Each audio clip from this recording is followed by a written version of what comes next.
At the smallest scales of the universe, far below anything that can be seen or touched, modern experiments have revealed something quietly unsettling. Pairs of particles behaving as though separation were incomplete, properties appearing linked even when distance intervenes, outcomes lining up with a precision that seems to ignore where or how far apart those particles happen to be. Not as a rare anomaly, not as an error, but as a repeatable feature of nature itself. Welcome to The Sleepy Scientist. If you enjoy drifting through questions like this, you're very welcome to subscribe and join these slower explorations, and if you feel like it, share where in the world you're listening from tonight. It's always grounding to know how widely these quiet ideas travel.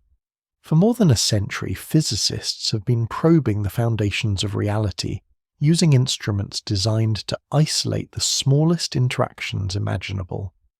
From tabletop experiments carried out in darkened laboratories to international collaborations spanning continents, carefully prepared systems have revealed correlations that persist no matter how thoroughly the components are separated. Measurements made here are reflected there, not after a delay, not through any detectable signal, simply as part of a shared description that refuses to break apart. According to everyday experience, objects influence one another through contact, forces, or signals that move through space. Yet these quantum experiments suggest that, at a fundamental level, nature does not always divide itself along such familiar lines. What appears separate may still belong to a single, extended whole. This strange behavior did not arrive as a dramatic discovery, but as a quiet consequence of the maths describing quantum systems. It raised questions not only about particles and measurements, but about how information, causality, and physical reality itself are organized beneath the surface of experience. Institutions across the world continue to refine these tests, closing experimental gaps and improving precision, not to amplify mystery, but to understand it carefully. With each refinement, the results remain consistent. The connections persist, the correlations hold. Tonight's journey explores that subtle connection, not as a paradox to be solved, but as a feature to be understood slowly, a phenomenon that challenges intuition without threatening order, one that asks not for belief, but for patience. Quantum entanglement does not suggest that the universe is chaotic or unknowable. It suggests something quieter, that nature may be more deeply coordinated than everyday experience prepares us to expect. Settle in. Let the connections reveal themselves gently. Quantum entanglement belongs to a part of physics that deals with the smallest building blocks of nature, a domain where familiar rules quietly stop applying. In everyday life, objects behave as individuals. A cup can be lifted without moving the table. A light can be switched on in one room without affecting another. Space, distance, and separation feel absolute. Classical physics was built to describe this world, a world where causes precede effects, where influences travel gradually, and where objects carry their own properties wherever they go. Quantum mechanics describes a very different layer of reality. It does not replace classical physics so much as sit beneath it, governing behavior at scales far smaller than atoms, where particles like electrons, photons, and quarks dominate. At this level, nature does not present itself as a collection of independent objects moving through space like tiny billiard balls. Instead, it behaves more like a set of relationships, patterns, and probabilities that only settle into definite outcomes when measured. Quantum entanglement emerges naturally within this framework. It is not an exotic add-on or a special trick of the theory. It appears whenever quantum systems interact in certain ways and then separate again. Once formed, entangled systems are described together, even when the particles involved move far apart. The maths of quantum mechanics does not assign each particle its own fully independent description. Instead, it assigns a single shared description to the system as a whole. This is one of the first places where everyday intuition begins to struggle. In ordinary experience, separation feels final. Two objects pulled apart become two things. In quantum physics, interaction can leave a lasting imprint. Particles that have shared a common origin or exchanged energy can remain linked in their behavior, even after distance grows between them. That link is not a force pulling them together, and it does not involve signals travelling back and forth. It is a consequence of how the system is defined at a fundamental level. To understand why this happens, it helps to step back into the early years of the 20th century, when physicists were trying to make sense of experimental results that refused to fit classical explanations. Phenomena such as black body radiation, the photoelectric effect, and atomic spectra revealed that energy did not always behave smoothly. Instead, it arrived in discrete amounts, later called quanta. This shift forced scientists to rethink what physical properties meant and how they were assigned. In classical physics, properties like position, momentum, and energy are assumed to exist whether or not anyone measures them. Quantum mechanics challenged this assumption. It introduced a description in which certain properties do not have definite values until an observation takes place.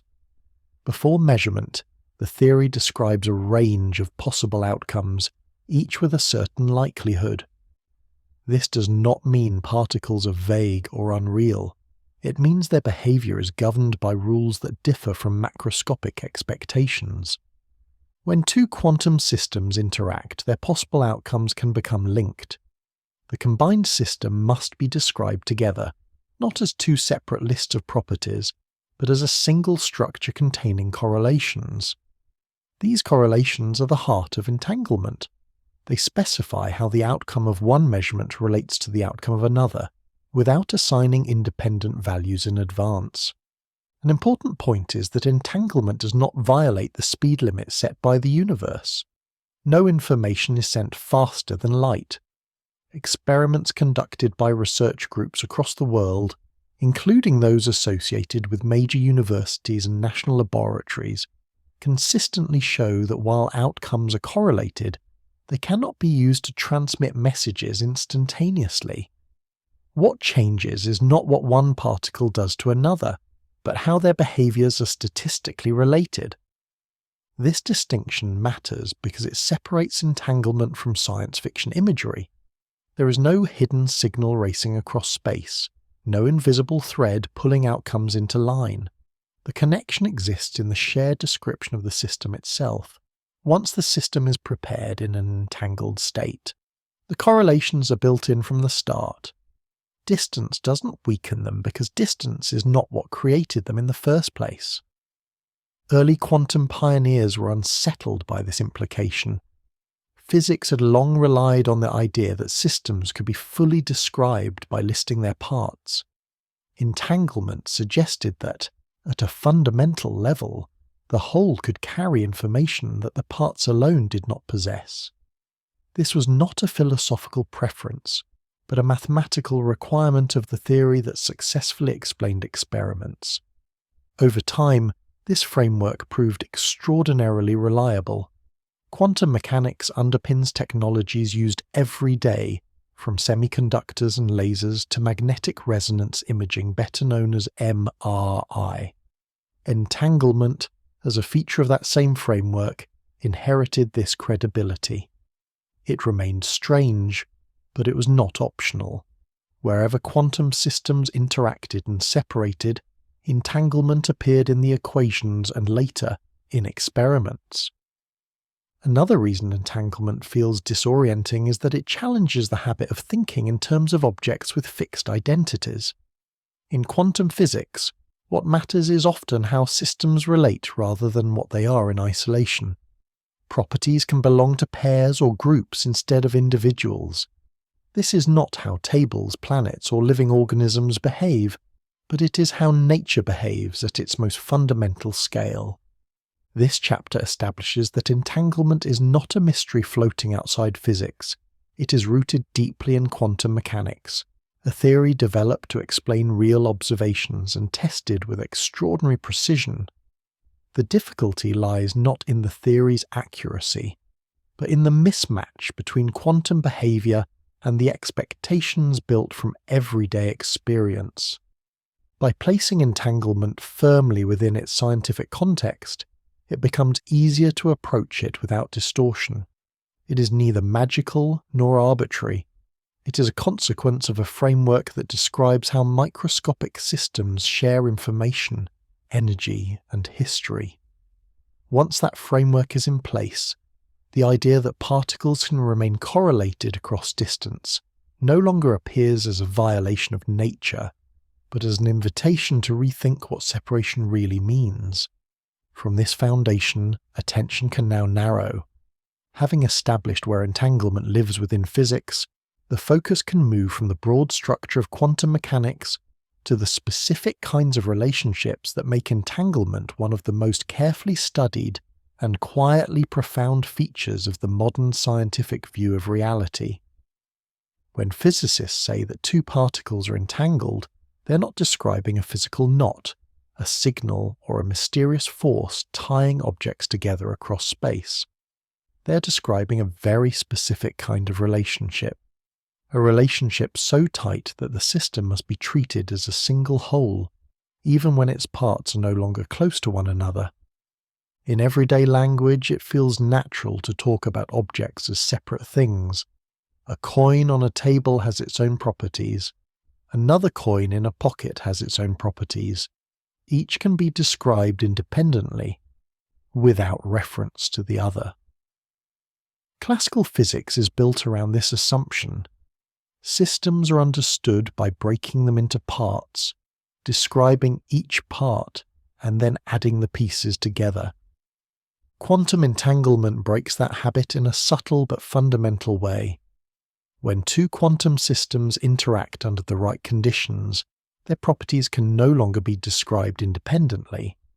Instead of assigning each particle its own complete set of attributes, quantum mechanics assigns a shared description to the pair.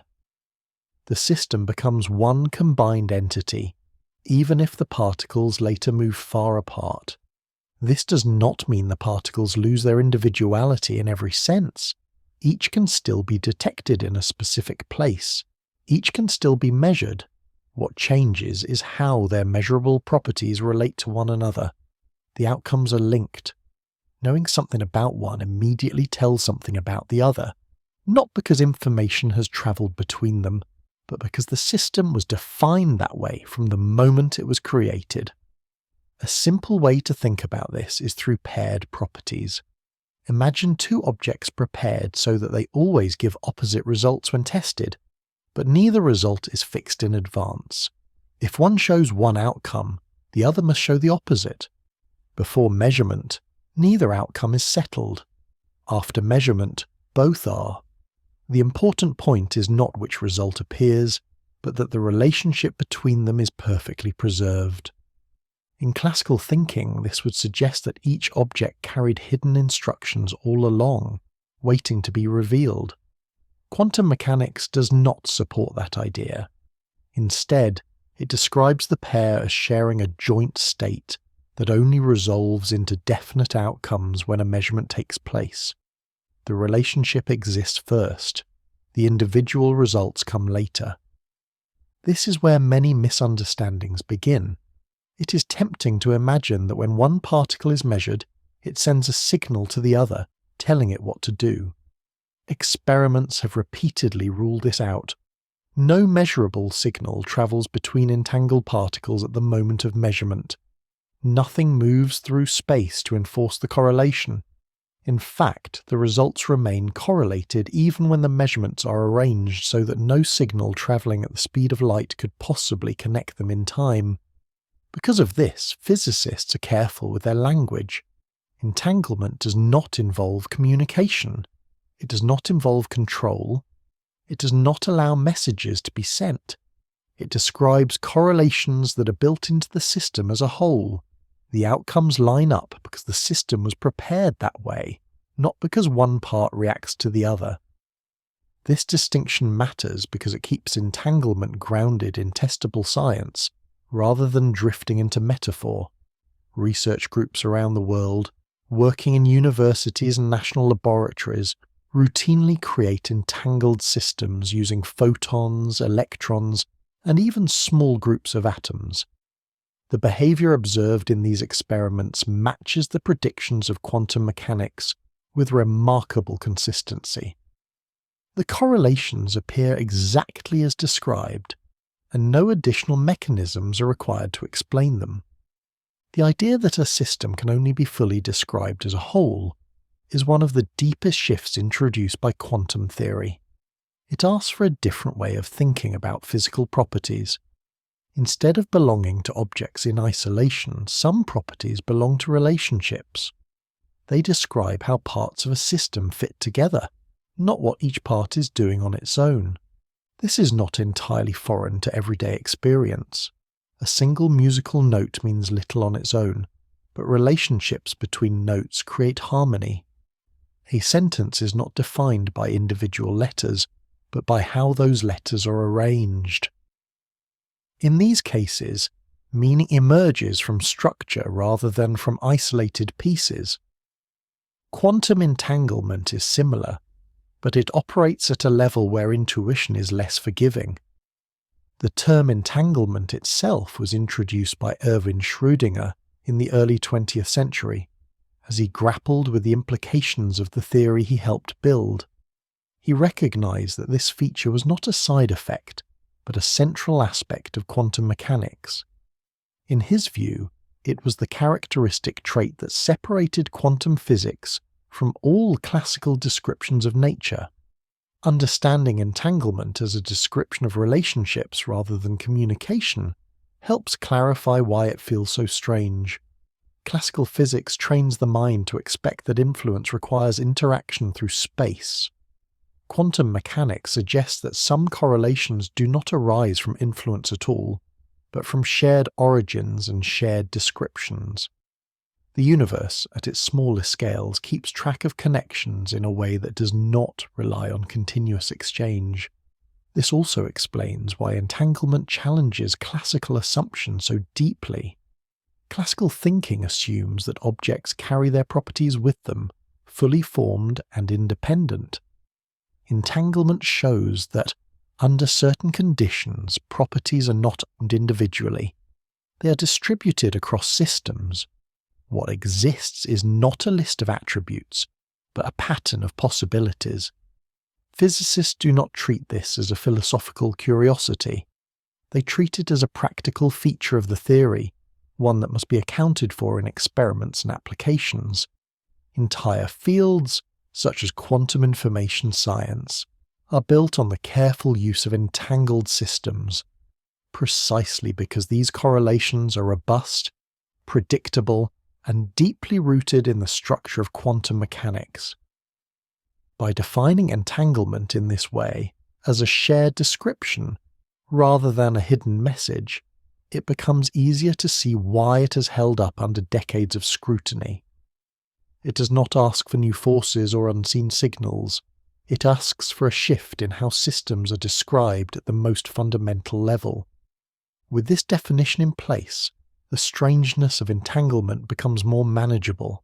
It is no longer a story about particles whispering across space, but about how nature organizes information when systems interact. That realization opens the door to a deeper question. If these relationships are built into the theory itself, how did physicists first recognize them, and why did they cause so much unease when they were first brought into the open? In the earliest days of quantum theory, entanglement was not introduced as a bold new idea or a deliberate proposal. It appeared quietly, almost accidentally, as a consequence of equations that otherwise seemed to work astonishingly well. Physicists were not searching for strange connections across space.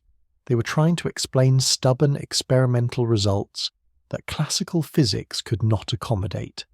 At the beginning of the 20th century, The microscopic world was already proving troublesome.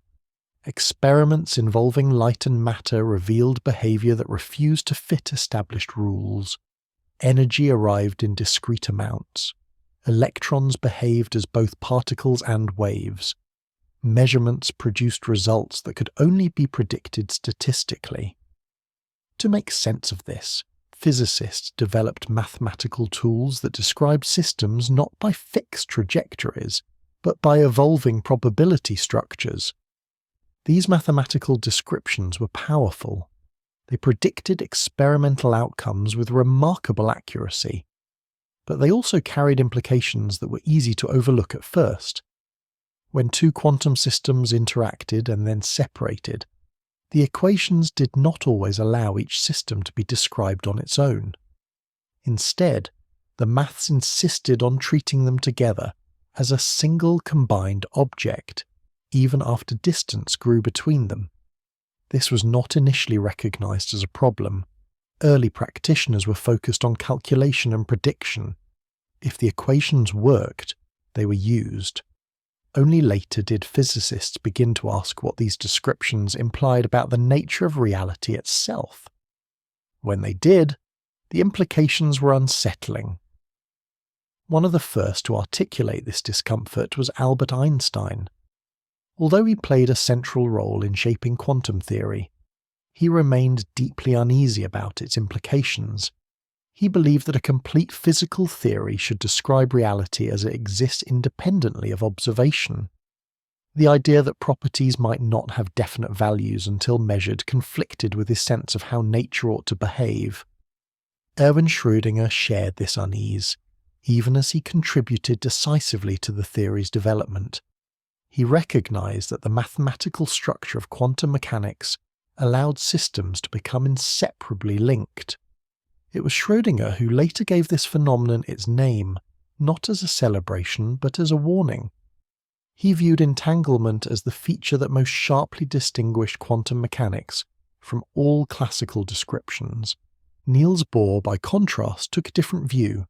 He argued that quantum mechanics did not need to provide a picture of underlying reality in classical terms. For Bohr, the theory was complete, as long as it correctly predicted the outcomes of experiments. Questions about what particles were doing when unobserved, he suggested, might simply be the wrong questions to ask. These differing perspectives gave rise to early debates about completeness and realism. Was quantum mechanics a full description of nature, or was it an incomplete approximation pointing toward a deeper theory? Did physical properties exist prior to measurement, or were they created by the act of observation? Entanglement sat at the center of these questions, because it made the issue impossible to ignore. The maths was clear.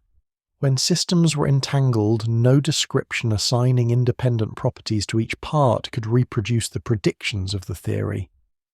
Any attempt to do so required additional assumptions, often involving unseen variables or hidden instructions carried by the particles.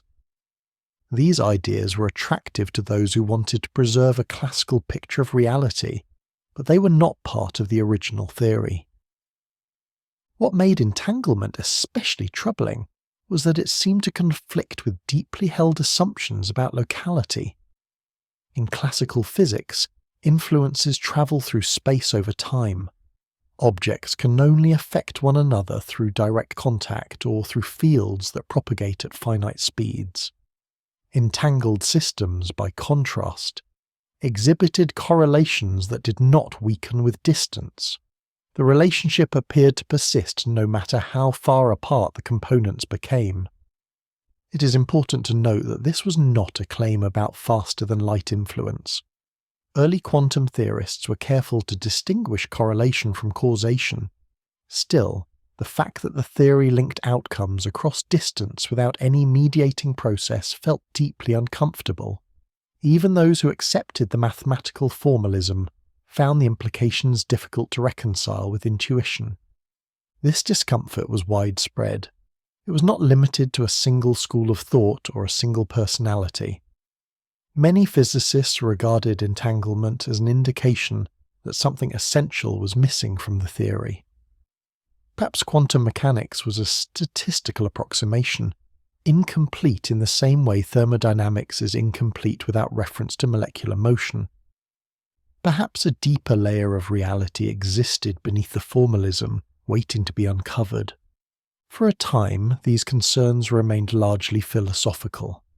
The practical success of quantum mechanics overshadowed its conceptual difficulties. The theory worked too well to discard, and the strange correlations it predicted were not yet experimentally accessible in a decisive way. Entanglement remained a theoretical curiosity, noted in the equations but rarely tested directly. Still, the unease lingered. As experiments improved and techniques became more refined, physicists began to realize that these questions could not be postponed indefinitely. If entanglement was a real feature of nature, it should be possible to test its implications. If hidden explanations existed, they should leave detectable traces. The stage was quietly being set for a more formal challenge. The early clues had accumulated, the maths had spoken clearly, the debates about realism and completeness had sharpened. What remained was to find a way to turn philosophical discomfort into experimental confrontation. Entanglement, which had emerged unintentionally from the structure of quantum theory, was no longer just a mathematical oddity. It had become a fault line running through the foundations of physics, marking a place where intuition, theory, and reality appeared to pull in different directions. By the early 1930s, unease about quantum mechanics had settled into a persistent background hum. The theory worked extraordinarily well, yet its implications refused to sit comfortably with long-held ideas about how the world ought to behave. It was in this context that Albert Einstein, together with Boris Podolsky and Nathan Rosen, set out to sharpen the problem rather than ignore it. Their aim was not to overthrow quantum mechanics, nor to challenge the accuracy of its predictions. In fact, they accepted its experimental success. What concerned them was whether the theory could be considered complete. In other words, did quantum mechanics describe all elements of physical reality, or was it a partial account pointing towards something deeper? To make this question precise, they introduced what later became known as the Einstein-Podolsky-Rosen argument. It was framed as a thought experiment, not as a proposal for a laboratory setup. The purpose was conceptual clarity. By imagining a carefully prepared pair of particles and reasoning through the consequences of quantum mechanics, they hoped to reveal whether the theory left something essential unexplained. At the heart of their argument lay two assumptions that felt almost self-evident to many physicists at the time. The first was realism. This is the idea that physical properties exist whether or not they are observed. A particle has a position, a momentum, and other attributes as part of its objective state, not because someone happens to measure them. The second assumption was locality. According to locality, influences do not act instantaneously across distance. What happens here should not immediately affect something far away without some mediating process travelling through space. Taken together, these assumptions form what is often called local realism. They were not invented by Einstein and his colleagues. They were inherited from centuries of classical physics and everyday experience. Objects have properties. Causes precede effects. Signals take time to travel. Nothing about these ideas seemed controversial. The thought experiment imagined a pair of particles created together in such a way that their properties were tightly correlated. Quantum mechanics predicted that measuring one particle would immediately allow a prediction about the other, even if the particles were far apart. This was not a speculative claim. It followed directly from the mathematical structure of the theory. Einstein and his colleagues asked a careful question. If the result of a measurement on one particle allows a definite prediction about the other, and if no influence can travel between them instantaneously, then the second particle must already possess the corresponding property. Otherwise, how could the prediction be reliable? In their reasoning, this implied that quantum mechanics was not accounting for all elements of reality. Something was missing from the description. This line of reasoning did not accuse quantum mechanics of being wrong. Instead, it accused the theory of being incomplete. The equations delivered correct predictions, but perhaps they did so by averaging over deeper variables that remained hidden.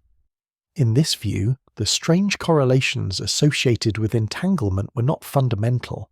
They were symptoms of an underlying structure not yet captured by the theory. It is important to emphasize what the argument did not claim. It did not propose a specific alternative theory. It did not introduce new forces or mechanisms. It did not suggest that experiments were flawed. It was a challenge aimed squarely at interpretation. Either quantum mechanics was incomplete, or one of the assumptions of local realism had to be abandoned. This was where the tension lay. Giving up completeness would mean accepting that the theory was provisional, awaiting a deeper explanation. Giving up realism would mean accepting that physical properties do not exist independently of observation. Giving up locality would mean accepting that nature allows correlations that defy classical notions of separation. None of these options felt comfortable. Niels Bohr responded by rejecting the premise of the argument rather than its logic. He argued that the very demand for hidden elements of reality was misplaced. According to Bohr, quantum mechanics did not describe an underlying reality in classical terms, and it was a mistake to expect it to do so. Measurement, in his view, was not a passive revelation of pre-existing properties, but an active process that defined what could meaningfully be said about a system. This disagreement was not about calculation. Both sides could use the same equations and arrive at the same experimental predictions. It was about what those equations were taken to represent. Einstein wanted a theory that described the world as it exists independently. Bohr was content with a theory that described the outcomes of experiments without committing to a deeper picture. The Einstein-Podolsky-Rosen argument crystallized this divide. It made the tension explicit and unavoidable. For the first time, entanglement was not just a curious feature of the maths, but a central player in a foundational dispute. The argument showed that quantum mechanics forced a choice. One could not keep all the intuitions inherited from classical physics and also accept the theory as complete. Despite its significance, the argument remained largely philosophical for many years. At the time it was proposed, there was no practical way to test its implications directly. The correlations it discussed were subtle, and the experimental control required to probe them lay beyond available technology. As a result, the debate simmered rather than exploded. Still, the question posed by Einstein, Podolsky and Rosen did not fade away. It lingered in the background of physics, resurfacing whenever discussions turned to the meaning of quantum theory. Was the world fundamentally probabilistic, or merely appearing so because of incomplete knowledge? Did distance truly limit influence, or was that assumption an artifact of classical thinking? What made the argument enduring was its clarity. It reduced a vague unease into a sharp dilemma. Either quantum mechanics was incomplete, or the structure of reality was stranger than previously imagined. The argument did not demand an immediate answer, but it made clear that an answer would eventually be required. As experimental techniques improved and new generations of physicists revisited these questions, the Einstein-Podolsky-Rosen argument took on a new role. What had begun as a conceptual challenge became a guidepost, pointing toward specific features of the theory that could, in principle, be tested. The problem was no longer whether quantum mechanics made strange claims, but whether those claims could be confronted by observation. In this way, the argument quietly transformed the discussion. It shifted attention from abstract debate to the possibility of experimental resolution. The discomfort it exposed did not undermine physics. Instead, it sharpened it, setting the stage for a deeper examination of how nature handles correlation, separation, and reality itself. For many physicists, the strange implications of entanglement felt less like a revelation and more like a warning sign. Quantum mechanics produced astonishingly accurate predictions, yet it seemed to do so by abandoning ideas that had long provided comfort and clarity. Properties appeared unsettled until measured. Correlations appeared without visible mechanisms. For those raised on the orderly logic of classical physics, this felt unfinished rather than profound. Hidden variable theories emerged from that unease. They were not fringe ideas or acts of rebellion. They were careful attempts to restore a sense of completeness to quantum theory. The basic idea was simple. Perhaps the uncertainty described by quantum mechanics did not reflect the true state of nature, but rather a lack of information. Maybe particles carried additional properties, hidden from current measurement, that determined outcomes all along. In this view, quantum mechanics was not wrong. It was incomplete. Much like thermodynamics describes heat and pressure without tracking every molecule, quantum theory might describe averages while concealing deeper details. The randomness it predicted would then be apparent rather than fundamental. Probability would reflect ignorance, not indeterminacy. This possibility was deeply appealing. It preserved determinism, the idea that physical processes unfold according to definite rules. It also preserved locality, the expectation that influences do not leap across space instantaneously. Together, these ideas formed a worldview that felt intellectually stable. Nature might be complex, but it would remain orderly beneath the surface. Albert Einstein was among those who found this perspective compelling. His discomfort with quantum indeterminacy was well known. He accepted probability as a useful tool, but not as a final description of reality. To him, a complete theory should specify what exists, not merely what can be predicted. Hidden variables offered a way to reconcile quantum success with classical expectations. Other physicists explored similar ideas for similar reasons. They were not necessarily committed to any specific hidden mechanism. What they shared was a desire for explanatory closure. They wanted a theory that told a clear story about what particles were doing, whether or not anyone was watching. However, as these ideas developed, an important distinction became clear. Not all explanations are equally testable. A theory can be logically appealing and still remain beyond experimental reach. Some hidden variable proposals were so flexible that they could reproduce any possible outcome. While this made them difficult to falsify, it also weakened their scientific value. Physics does not judge theories solely by how satisfying they feel. It judges them by what they forbid. A strong theory does not just explain what happens, it rules out what cannot happen. This is where many hidden variable ideas began to struggle. Without clear constraints, they risk becoming philosophical positions rather than physical theories. There was also a practical challenge. Any hidden variables would have to reproduce all the successful predictions of quantum mechanics. That included not only simple experiments, but a vast range of results accumulated over decades. The bar was high.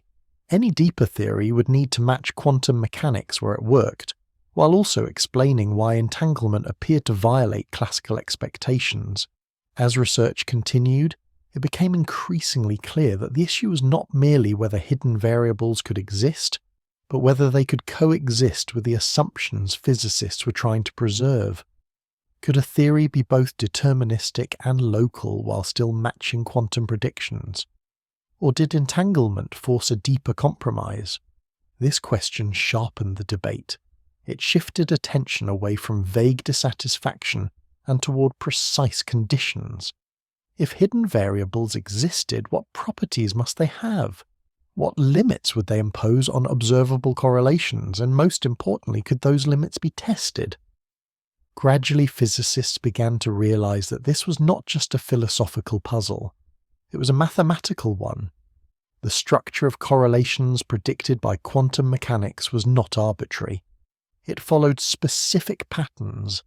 If hidden variables were responsible, they would have to reproduce those patterns while respecting locality. This insight changed the tone of the discussion. Instead of asking whether quantum mechanics felt complete, physicists began asking what any alternative theory would be forced to obey. The focus moved from interpretation to constraint. What kinds of correlations are possible in a world governed by local hidden variables? And how do those compare with what quantum mechanics predicts? Once framed this way, the problem became sharper and more hopeful. If the predictions differed, then experiments could decide between them. The search for certainty no longer depended on metaphysical preference. It depended on measurable outcomes. Hidden variable theories had served an important role. They clarified what physicists wanted to preserve and why. They exposed the assumptions lying beneath familiar intuitions, and by doing so, they helped define the precise questions that needed answering. The stage was now set for a decisive development. The issue was no longer whether quantum mechanics felt unsettling, but whether its predictions could be distinguished from those of any theory that clung to classical ideas of locality and determinism.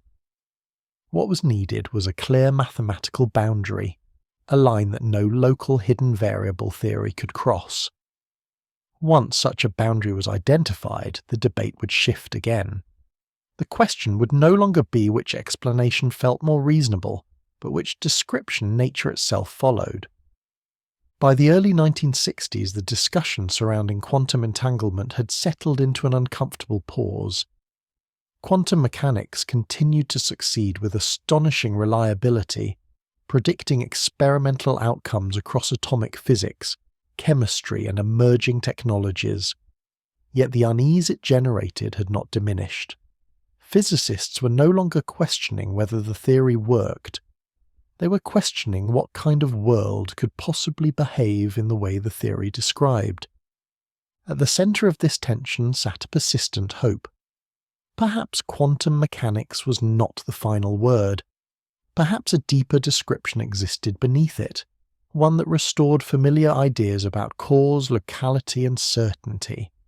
Hidden variable theories kept that hope alive, but they suffered from a critical weakness. No one could say with precision what such theories must predict differently from quantum mechanics itself. That changed with the work of John Bell. Bell approached the problem with unusual clarity. Rather than asking which interpretation of quantum mechanics felt most reasonable, he asked a sharper question. If a theory relies on hidden variables and insists that influences do not travel instantaneously across space, what limits does that impose on observable behaviour?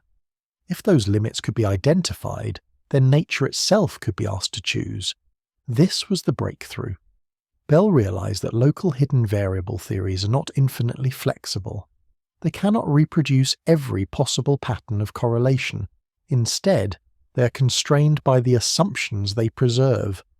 Bell showed that these constraints could be expressed as precise limits on how strongly separated systems could be correlated. This result became known as Bell's inequality. Despite the name, Bell's inequality is not a single formula to be memorized. It is a family of related conditions that apply to a wide class of experiments. At its core, it draws a boundary.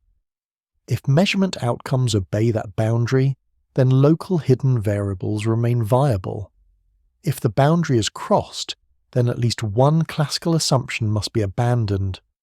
What made this development extraordinary was that it did not depend on interpretation. Bell did not argue for or against realism, determinism, or any philosophical position. He simply asked what follows if certain assumptions are true. If hidden variables exist and if locality holds, then correlations must remain below a specific threshold. That conclusion is unavoidable. Quantum mechanics predict something very different. Under carefully prepared conditions, entangled systems should display correlations that exceed Bell's limit. These predictions are not exotic additions to the theory. They arise naturally from the same structure that explains atomic energy levels and chemical bonds. If quantum mechanics is correct, violations of Bell's inequality are not rare exceptions, they are expected. This was the turning point. Before Bell, debates about entanglement could drift endlessly. One could always argue that quantum mechanics was incomplete in principle, even if no one could say how. After Bell, that position became testable. Either the correlations observed in nature respect the limits imposed by local hidden variables, or they do not.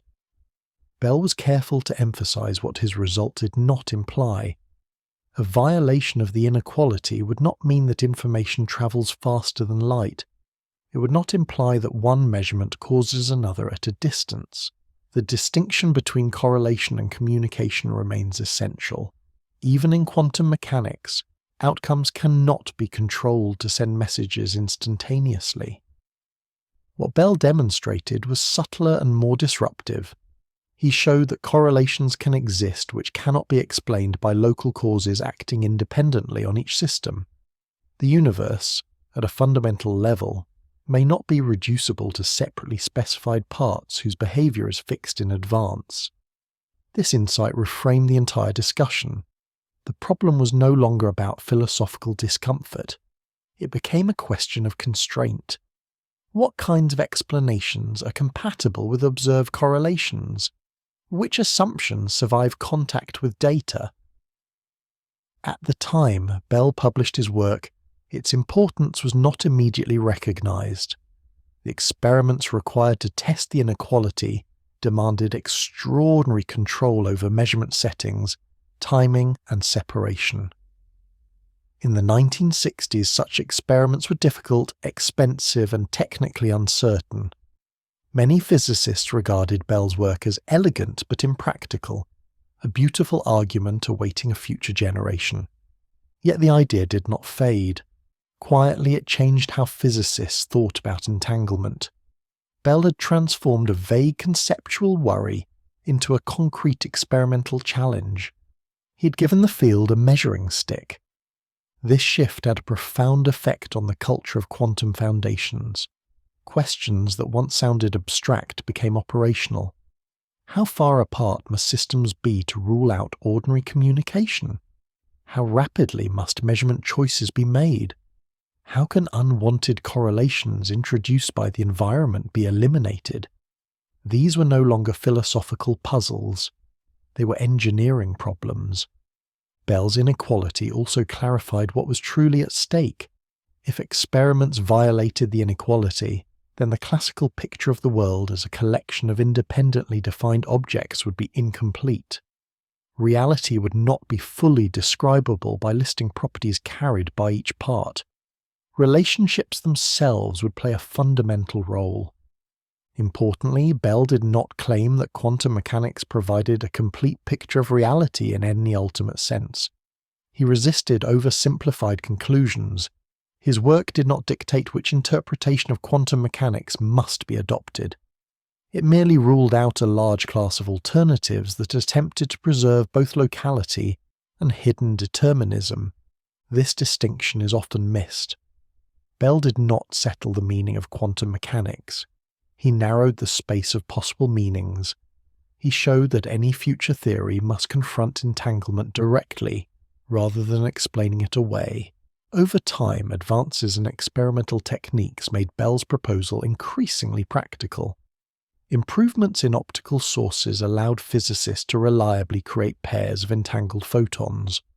Faster electronics enabled rapid changes in measurement settings. More precise clocks reduced ambiguity about timing. What once seemed unreachable began to look feasible. As interest grew, laboratories around the world began preparing experiments designed specifically to test Bell's inequality. The goal was no longer to debate whether quantum mechanics felt strange.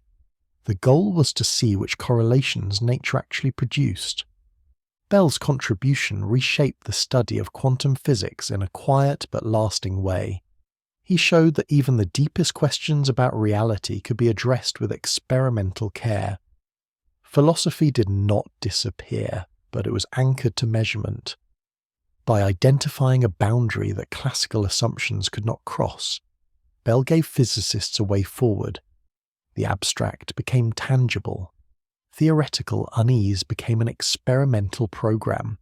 Entanglement, once a troubling feature of equations, became a phenomenon that could be tested, measured, and quantified. The groundwork was now firmly in place. The inequality had drawn a line between competing explanations of the world. What remained was to confront that line with reality itself, using carefully designed experiments capable of revealing whether nature respects classical limits or follows the more deeply connected structure predicted by quantum theory. Testing quantum entanglement in the laboratory requires turning an abstract idea into something that can be prepared, measured, and repeated with care. For physicists, this meant finding physical systems that could reliably exhibit entanglement and designing experiments precise enough to distinguish genuine quantum correlations from ordinary coincidences. One of the most commonly used systems involves particles of light, known as photons. Photons are convenient because they can be created in pairs, guided along different paths, and measured with great accuracy. In many experiments, a single physical process produces two photons at the same moment, with their properties linked from the start. These properties might include polarization, which describes the orientation of the light's oscillation as it travels. When two photons are entangled in this way, their polarizations are not fixed independently. Instead, they are described together. Measuring the polarization of one photon immediately constrains what will be observed for the other, even if the photons are sent in opposite directions. Importantly, the individual outcomes remain unpredictable. Only the relationship between them is fixed. Other experiments use particles such as electrons or atoms, focusing on properties like spin. Spin is often described as a kind of intrinsic rotation, though it does not correspond to literal spinning in space. What matters experimentally is that spin measurements can yield discrete outcomes, commonly described as up or down relative to a chosen direction. Entangled particles can be prepared so that their spin outcomes are tightly correlated when measured along the same axis. Creating entanglement is only the first step. The real challenge lies in measuring it convincingly. Quantum correlations are subtle, and ordinary experimental noise can easily obscure or mimic them. This is why experimental design matters so deeply in this field. One crucial requirement is isolation. Entangled systems must be shielded from unwanted interactions with their environment. Stray electromagnetic fields, thermal vibrations, or unintended collisions can disrupt the delicate quantum state, a process known as decoherence.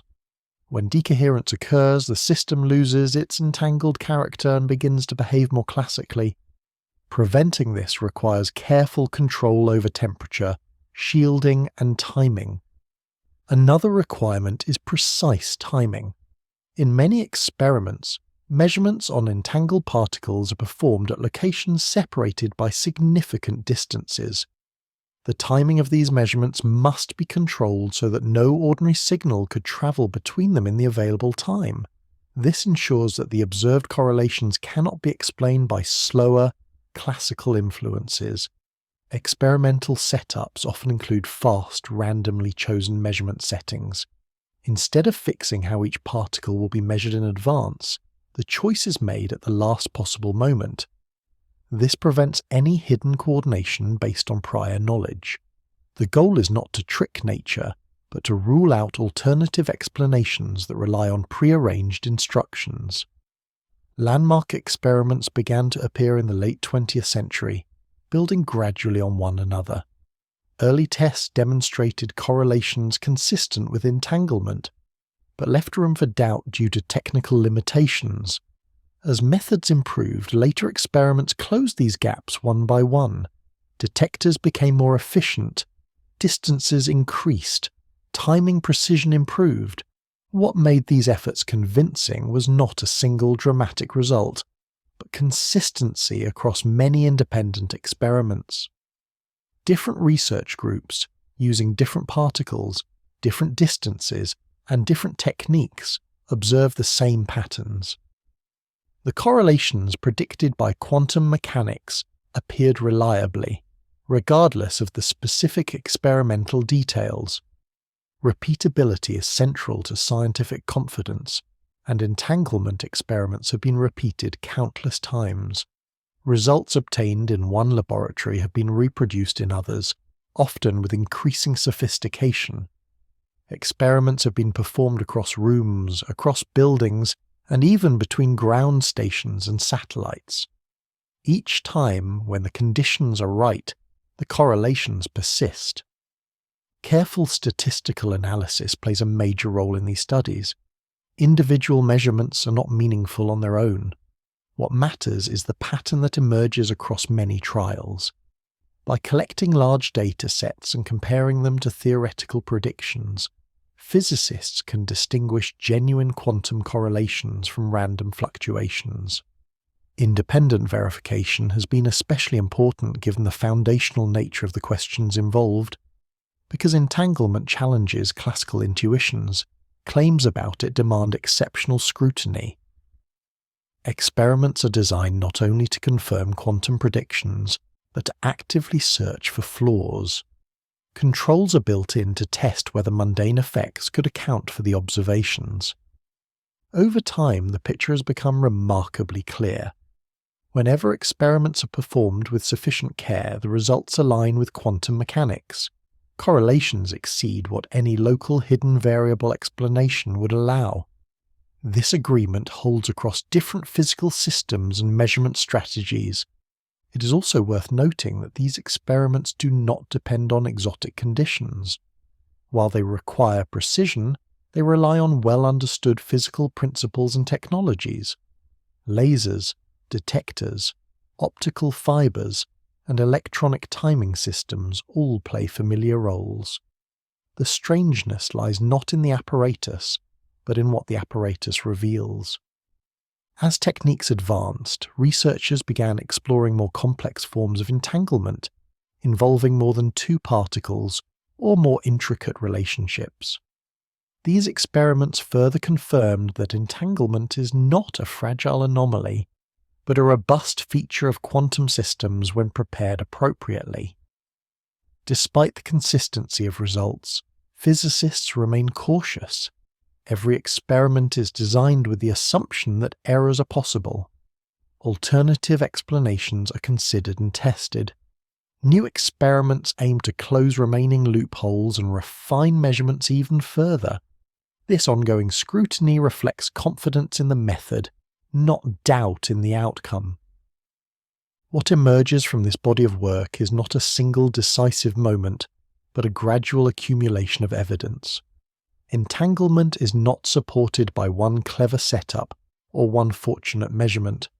It is supported by decades of careful experimentation carried out by independent teams around the world. These laboratory tests transformed entanglement from a theoretical curiosity into an empirical fact.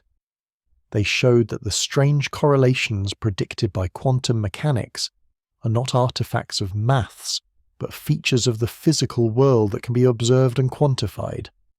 At the same time, the experiments clarified important limits. They confirmed that entanglement does not allow control over individual outcomes. No matter how carefully the system is prepared, measurements retain an element of unpredictability. The correlations are real, but they cannot be used to send messages or manipulate distant systems at will. This balance is one of the most striking aspects of entanglement experiments. They reveal connections that defy classical explanation, while preserving the broader structure of physical law. Causality remains intact. The speed of light remains a fundamental limit. What changes is how correlations are understood. By grounding entanglement in repeatable laboratory tests, physicists shifted the discussion from speculation to observation. The question was no longer whether such correlations were conceivable, but what they implied about the structure of reality. With experimental evidence firmly in place, attention naturally turns to interpretation. What does it mean for nature to behave this way? How should these results be understood within the broader framework of physics? The laboratory has spoken clearly. The remaining task is to make sense of what it has revealed. When experiments violate Bell's inequality, they do not announce a revolution with flashing lights. They deliver something quieter and far more disciplined. They tell physicists that certain ways of explaining the world no longer work. Not because those explanations are unpopular or unfashionable, but because nature itself refuses to behave according to their rules. To understand what these results actually show, it helps to begin with what Bell's inequality represents. It is not a prediction of quantum mechanics. It is a limit derived from a particular class of explanations, specifically those that assume hidden variables and locality. If the world were governed by such mechanisms, then correlations between separated systems would always remain below a certain threshold. That threshold is not negotiable. It follows directly from the assumptions. When experiments consistently exceed that limit, they do not prove that quantum mechanics is philosophically correct. They demonstrate something more precise. They rule out the entire family of explanations that rely on local hidden variables. Whatever the correct description of nature may be, it cannot belong to that class. This distinction matters because it keeps conclusions grounded. Experimental violations of Bell's inequality do not tell physicists what reality ultimately is. They tell physicists what reality cannot be. That may sound modest, but in science it is a powerful form of knowledge. Over decades of experimentation, violations of Bell's inequality have been observed under increasingly strict conditions. Different particles have been used, different distances have been tested. Measurement choices have been varied rapidly and unpredictably. Each time the same pattern emerges. The correlations predicted by quantum mechanics appear, and the limits imposed by local hidden variable theories are exceeded. What these results rule out is the idea that particles carry pre-existing instructions that determine measurement outcomes independently of one another, while also respecting locality. No matter how cleverly such instructions are imagined, they cannot reproduce the observed correlations. This is not a failure of imagination. It is a mathematical impossibility confirmed by experiment. Importantly, these violations do not imply that influences travel faster than light. This is one of the most persistent misunderstandings surrounding entanglement. Experiments show strong correlations, but they do not show controllable effects. The outcome of any individual measurement remains unpredictable. Observers cannot choose the result they obtain, and therefore cannot use entanglement to send messages. This limitation has been tested as carefully as the correlations themselves. Physicists have arranged experiments so that measurement choices are made randomly, at the last possible moment, and in ways that cannot be anticipated by the systems being measured. Even under these conditions, the correlations persist, but no usable signal appears. The universe remains stubbornly respectful of its speed limit. In this sense, experimental results reinforce an important boundary. Entanglement challenges classical explanations of correlation, but it does not undermine causality. Effects still follow causes. Information still travels through space at finite speeds. What changes is not how signals move, but how relationships are structured. Another point often overlooked is how conservative the conclusions actually are. Violating Bell's inequality does not force physicists to adopt any particular interpretation of quantum mechanics. It does not mandate one worldview over another. Multiple interpretations remain consistent with the same experimental facts. What the experiments do is constrain them all. Any interpretation that survives must accommodate non-classical correlations. It must accept that systems cannot always be described as collections of independently specified parts. Beyond that, interpretations may differ in how they describe measurement, probability, or reality itself.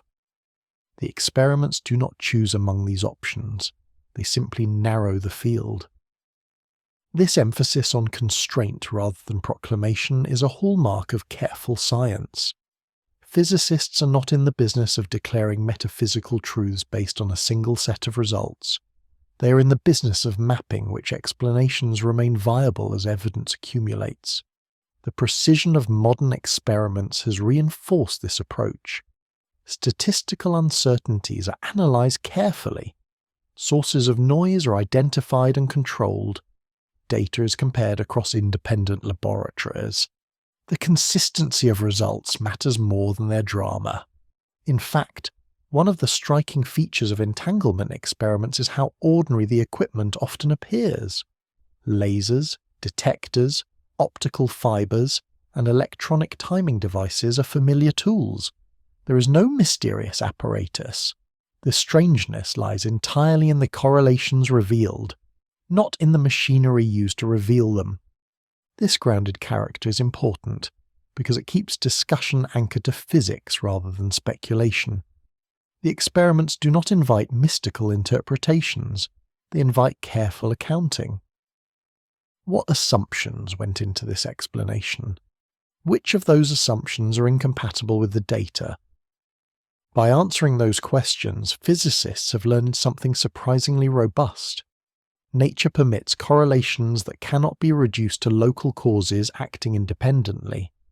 At the same time, nature does not permit those correlations to be harnessed for communication or control. The balance is precise.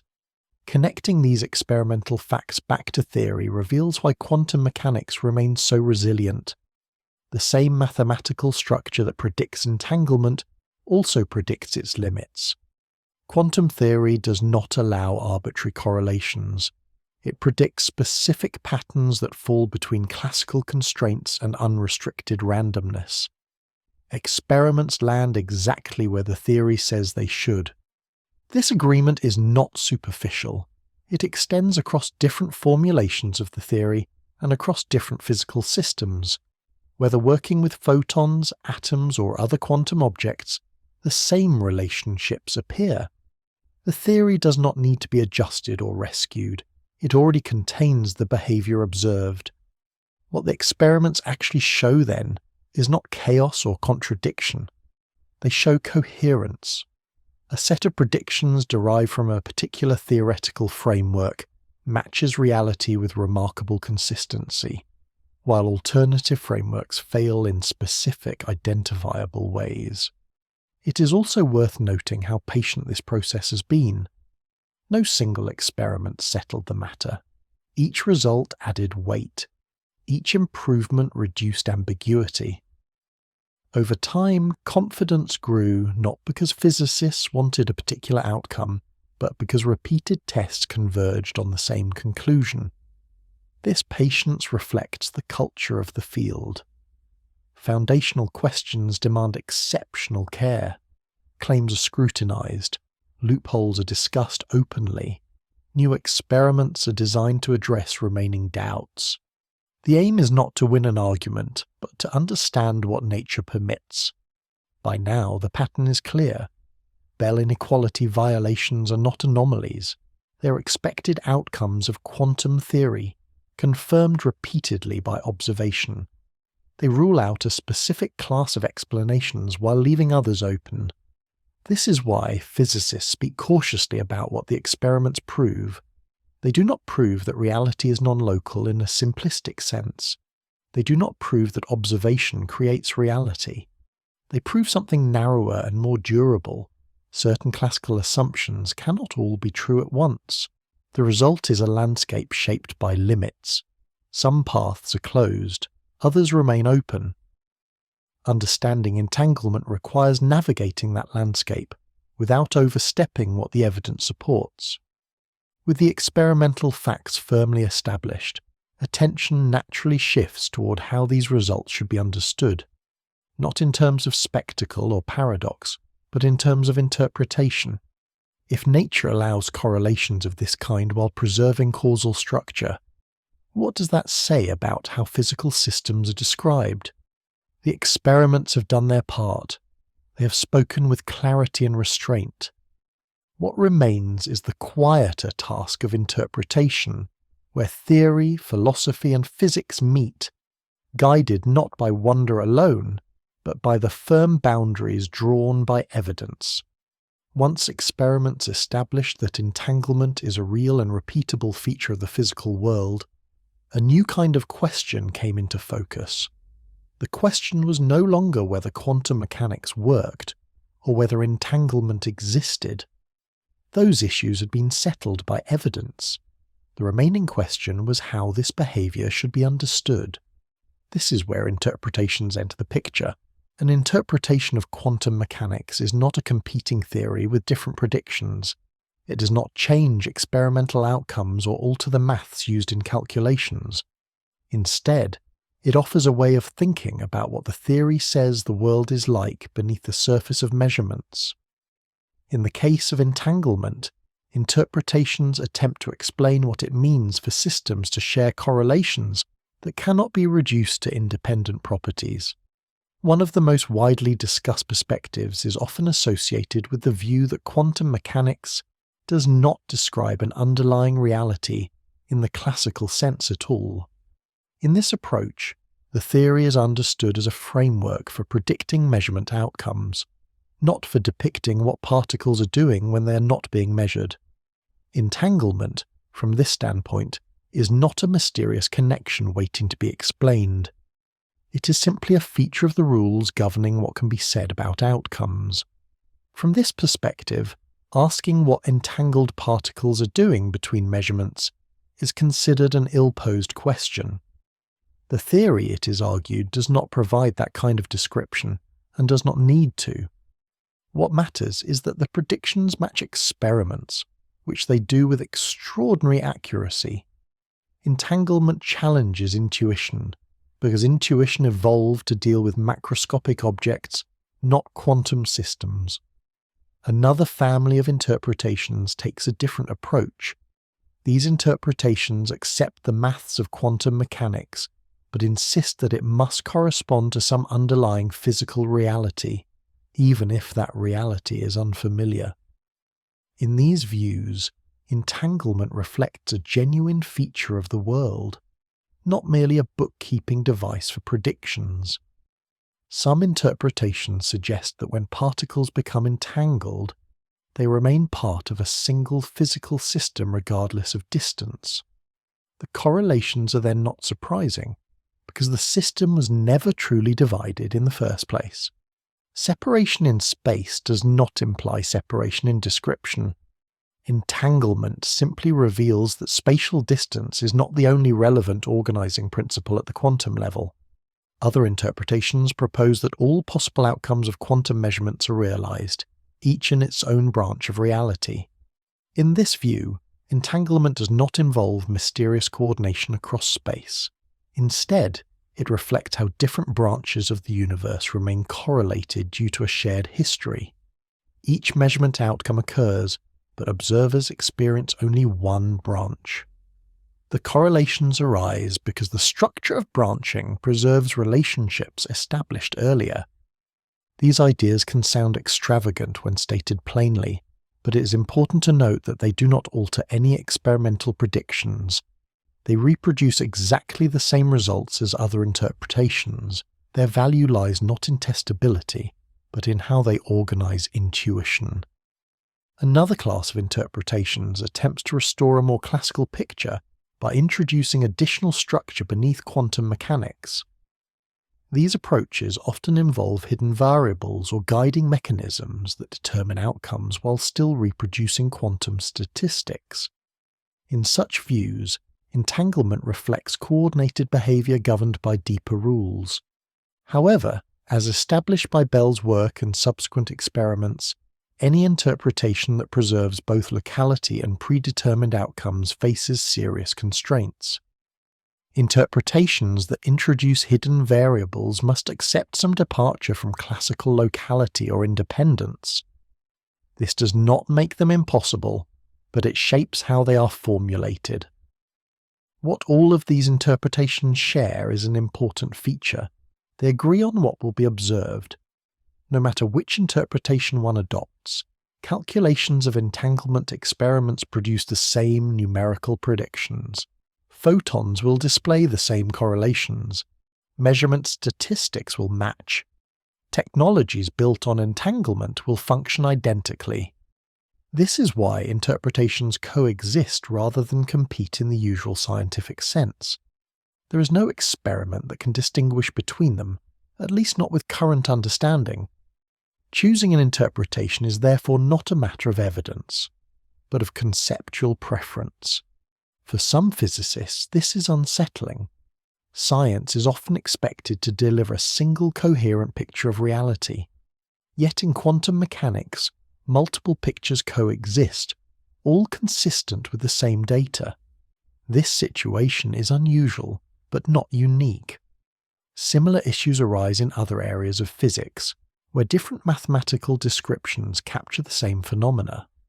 Importantly, the lack of consensus has not slowed progress. Physics advances by refining predictions, developing new technologies, and testing new regimes, not by settling philosophical debates. Entanglement experiments continue to improve regardless of which interpretation a researcher finds most compelling. Interpretation affects how entanglement feels, not how it behaves. In one view, entanglement is a limitation on what can be said about reality. In another, it is a clue to a deeper structure. In another still, it reflects the unfolding of multiple outcomes. Each framing carries different intuitions, metaphors, and emotional reactions, but the laboratory results remain unchanged. This separation between explanation and prediction is a defining feature of modern quantum physics. It allows physicists with very different philosophical commitments to work side by side, using the same equations and tools. Agreement on outcomes matters more than agreement on meaning. There is also a practical reason for this tolerance. Interpretations do not usually generate new predictions. Without testable differences, there is no scientific mechanism to eliminate one in favor of another. Rather than forcing a choice, the field allows multiple viewpoints to coexist, each offering insight without claiming final authority. This situation does not imply confusion or failure. It reflects the limits of what current theories are designed to answer. Quantum mechanics excels at predicting what will happen when systems are prepared and measured. It is less explicit about what exists independently of those processes. Whether that is a limitation of the theory or a feature of reality itself remains open. Entanglement sits at the center of this ambiguity.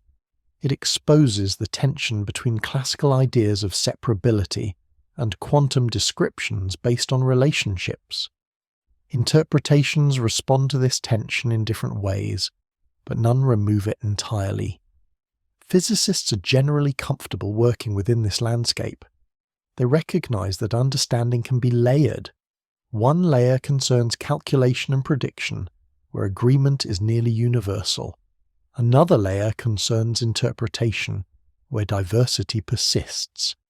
Progress in one does not depend on resolving the other. In fact, the history of physics suggests that interpretation often evolves more slowly than theory. Concepts that once seemed paradoxical can later be absorbed into a broader framework or replaced by new language that feels more natural. Whether this will happen for quantum entanglement remains to be seen. For now, the coexistence of interpretations serves as a reminder of humility. It shows that even with precise experiments and powerful maths, some aspects of understanding resist closure. This does not weaken science. It highlights its openness.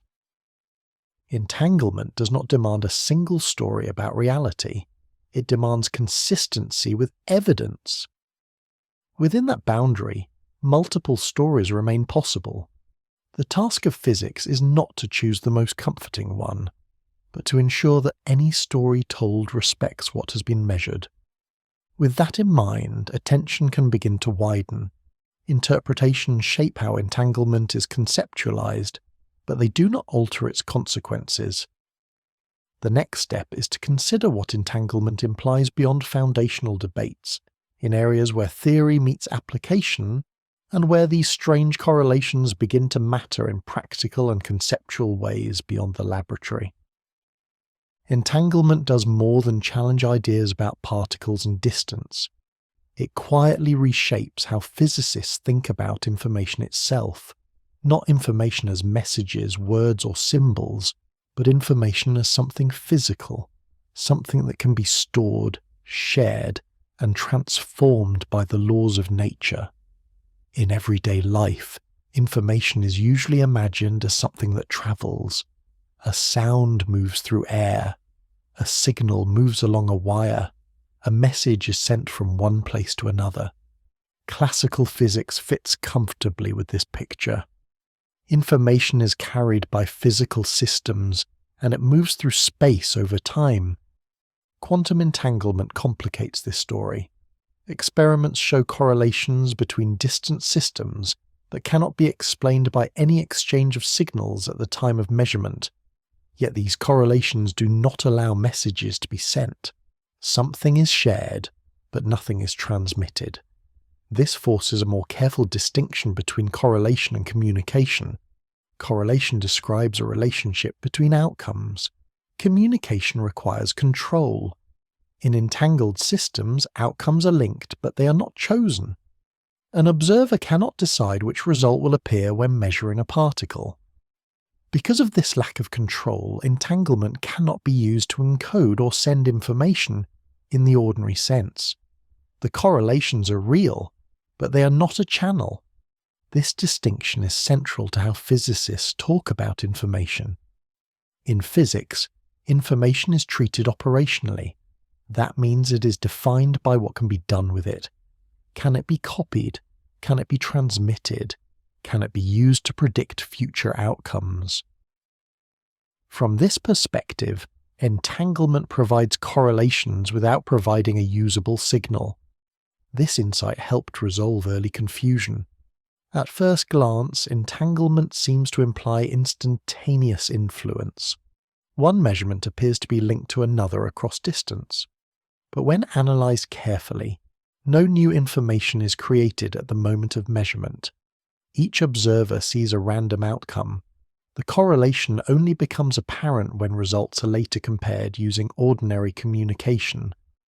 In this sense, entanglement shifts when information becomes accessible, not how it travels. The information about the relationship between outcomes exists in the joint system, but it cannot be accessed locally. Only by bringing data together can the pattern be revealed. Until then, each measurement result looks unremarkable. This way of thinking led to the development of a new field known as quantum information science. Rather than asking what quantum systems are, this field asks what quantum systems can do with information. It treats entanglement not as a mystery to be explained away, but as a resource to be understood and used. One of the key insights of quantum information science is that information can be distributed across systems in ways that have no classical counterpart. In an entangled state, information about the system is not stored in either part alone. It is stored in the relationship between them. Remove one part and the information disappears. Only together does it exist. This idea is deeply counterintuitive, but it has precise consequences. It explains why entanglement cannot be copied. In classical information, copying is straightforward. A message can be duplicated without loss. In quantum systems, copying an unknown state is impossible. This is not a technical limitation. It is a fundamental rule arising from the structure of quantum mechanics. Entanglement also clarifies why measurement plays such a distinctive role. Measuring part of an entangled system does not reveal hidden information carried by that part alone. It reshapes the information content of the combined system. The act of measurement changes what can be known, not because information is destroyed, but because it is redistributed. Physicists often emphasize what entanglement does not allow: precisely because popular descriptions tend to exaggerate its power. Entanglement does not enable faster-than-light communication. It does not allow remote control of distant systems. It does not permit the extraction of unlimited information from a single particle. These limits are as important as the possibilities. At the same time, entanglement allows tasks that are otherwise impossible. Certain kinds of coordination can be achieved only if systems share entanglement. Certain forms of security become possible only because entanglement restricts what an eavesdropper can learn. These advantages arise not from sending information faster, but from how information is structured. This balance between constraint and capability is characteristic of quantum information. The rules are strict, but they open new possibilities precisely because they are strict. Entanglement does not remove limits. It replaces familiar limits with unfamiliar ones. Physicists describe information in this context using careful language. They speak of accessible information, mutual information, and correlations, always with reference to specific operations. Information is not an abstract substance floating through space. It is something that becomes available through interaction, measurement, and comparison. Seen this way, entanglement reveals that information is not always local. In classical systems, information about an object can be accessed by examining the object itself. In entangled systems, some information exists only globally. No local measurement can uncover it. This challenges the assumption that knowing the parts is enough to know the whole. This insight has influenced how physicists think about fundamental laws.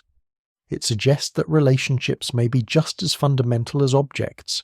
The universe may store information not only in things, but in how things are connected. Entanglement makes this idea concrete and testable. There's also a practical reason this perspective matters. Technologies built on quantum principles rely on precise control of information. Understanding what entanglement allows and forbids is essential for designing reliable systems. Without a clear picture of information flow, such technologies would be impossible to scale or secure. Yet even here, restraint is important. Quantum information science does not promise unlimited power. It does not overturn thermodynamics or computation entirely. Instead, it refines what is possible within physical law. Entanglement expands the toolkit, but it does not remove the need for careful engineering and error correction. Throughout this discussion, one theme remains consistent. Entanglement reshapes how information is organized, not how fast it moves. The speed of light remains a fundamental limit. Causality remains intact. What changes is the architecture of correlations, the way information is distributed across systems rather than concentrated in individual parts. This architecture has consequences beyond technology. It feeds back into foundational questions about reality. If information is fundamentally relational, then descriptions based solely on local properties may always be incomplete. Entanglement becomes not just a feature of quantum mechanics, but a clue about how nature encodes structure. Importantly, none of these ideas require metaphysical speculation. They're grounded in operational definitions and experimental results. Physicists define information by what can be measured, transmitted, or inferred. Entanglement alters those possibilities in specific, testable ways. As understanding of quantum information deepened, entanglement moved from being a philosophical problem to being a practical resource. This shift did not diminish its conceptual importance, it sharpened it. By asking what entanglement allows in terms of information processing, physicists gained a clearer view of its role in the physical world. The discussion of information naturally leads toward application. Once entanglement is understood as a resource that structures information in non-classical ways, it becomes possible to ask how that resource can be harnessed. not to break the rules of physics, but to work within them more creatively. This marks a transition in focus. Having explored what entanglement does to information, attention can now turn to how those altered information structures are used in real systems. The same correlations that once troubled intuition now form the basis of new technologies and experimental techniques, where the abstract ideas of quantum information take on concrete form. Entanglement moved into technology quietly, without grand announcements or sudden revolutions. Long before it appeared in headlines, it had already become part of how physicists think about building and controlling quantum systems. What once seemed like an abstract feature of theory gradually revealed itself as something that could be prepared, maintained, and used, at least in carefully controlled settings.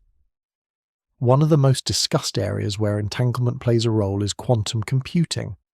Unlike classical computers, which process information using bits that are either 0 or 1, quantum computers use quantum systems that can exist in combinations of possibilities.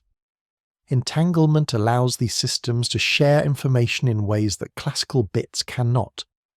When quantum components are entangled, the state of the whole system carries more structure than the sum of its parts. In practical terms, this means certain computational tasks can be approached differently. Entanglement enables correlations between quantum bits that allow some problems to be solved with fewer steps than any known classical method. Importantly, this does not mean quantum computers are faster at everything. Their advantages are highly specific and depend on carefully designed algorithms. Laboratory demonstrations of entangled quantum bits have been achieved using many physical platforms. These include superconducting circuits cooled to near absolute zero, trapped ions held in the electromagnetic fields, and photons guided through optical systems. Research groups across the world, from national laboratories to university-based teams, have shown that entanglement can be created and manipulated with increasing precision. However, it is crucial to distinguish these demonstrations from practical, large-scale machines. Maintaining entanglement is difficult. Quantum systems are extremely sensitive to their environment. Heat, vibration, stray fields, and imperfections in materials all threaten to disrupt entangled states. As systems grow larger, these challenges multiply. This is why progress in quantum computing has been steady rather than explosive. Each additional quantum component increases complexity. Engineers must balance isolation with control, stability with flexibility. Error correction techniques, which themselves rely on carefully structured entanglement, are essential just to keep systems functioning long enough to perform useful operations. Another area where entanglement has found practical use is quantum sensing. Here, entangled systems are used to make measurements with extraordinary precision. By linking particles together in specific ways, physicists can reduce certain kinds of noise that limit classical measurements. This allows extremely sensitive detection of quantities such as magnetic fields, time intervals, or gravitational effects. These techniques are already finding applications in research and industry. Atomic clocks that rely on quantum correlations provide timekeeping accuracy far beyond previous standards. Highly sensitive detectors are used in navigation, geology, and fundamental physics experiments. In these cases, entanglement enhances measurement without introducing exotic behavior. The devices operate reliably and predictably within well-understood limits. Quantum cryptography provides another example where entanglement has moved from concept to application. In these systems, entanglement is used to distribute encryption keys in a way that reveals any attempt at interception. The security does not depend on computational difficulty, but on physical law. Any disturbance introduced by an eavesdropper changes the correlations and can be detected.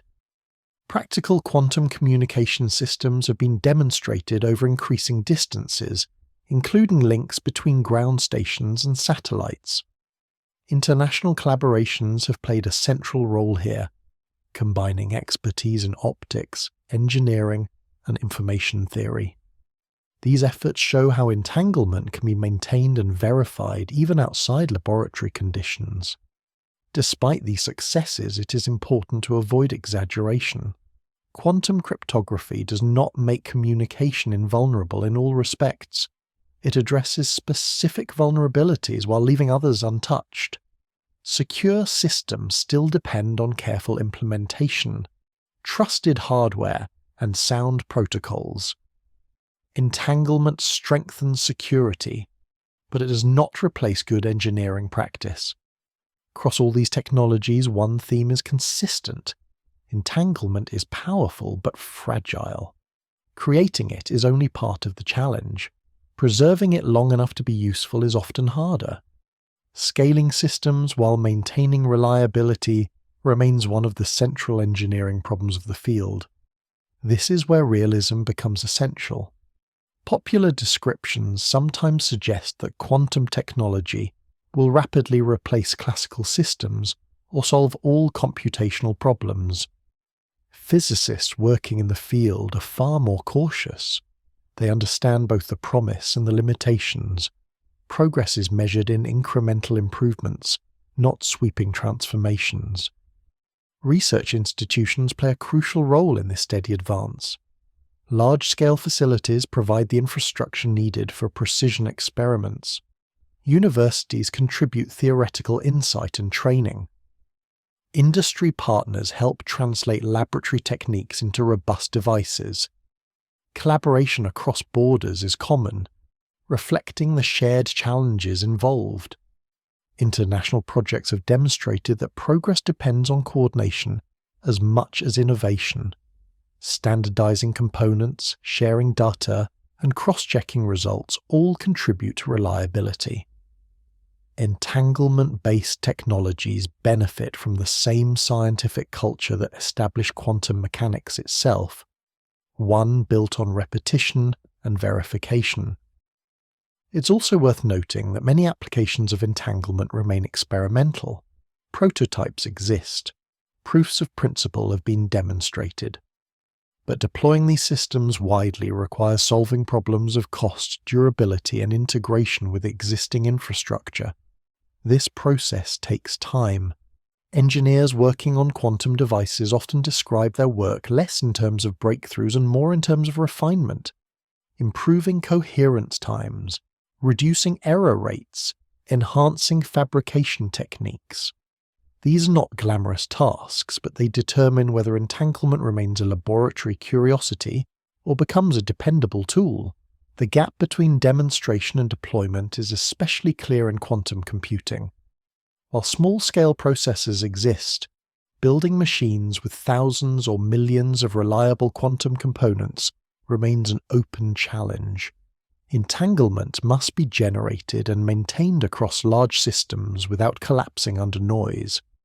Achieving this requires advances in materials science, control electronics, and theoretical design.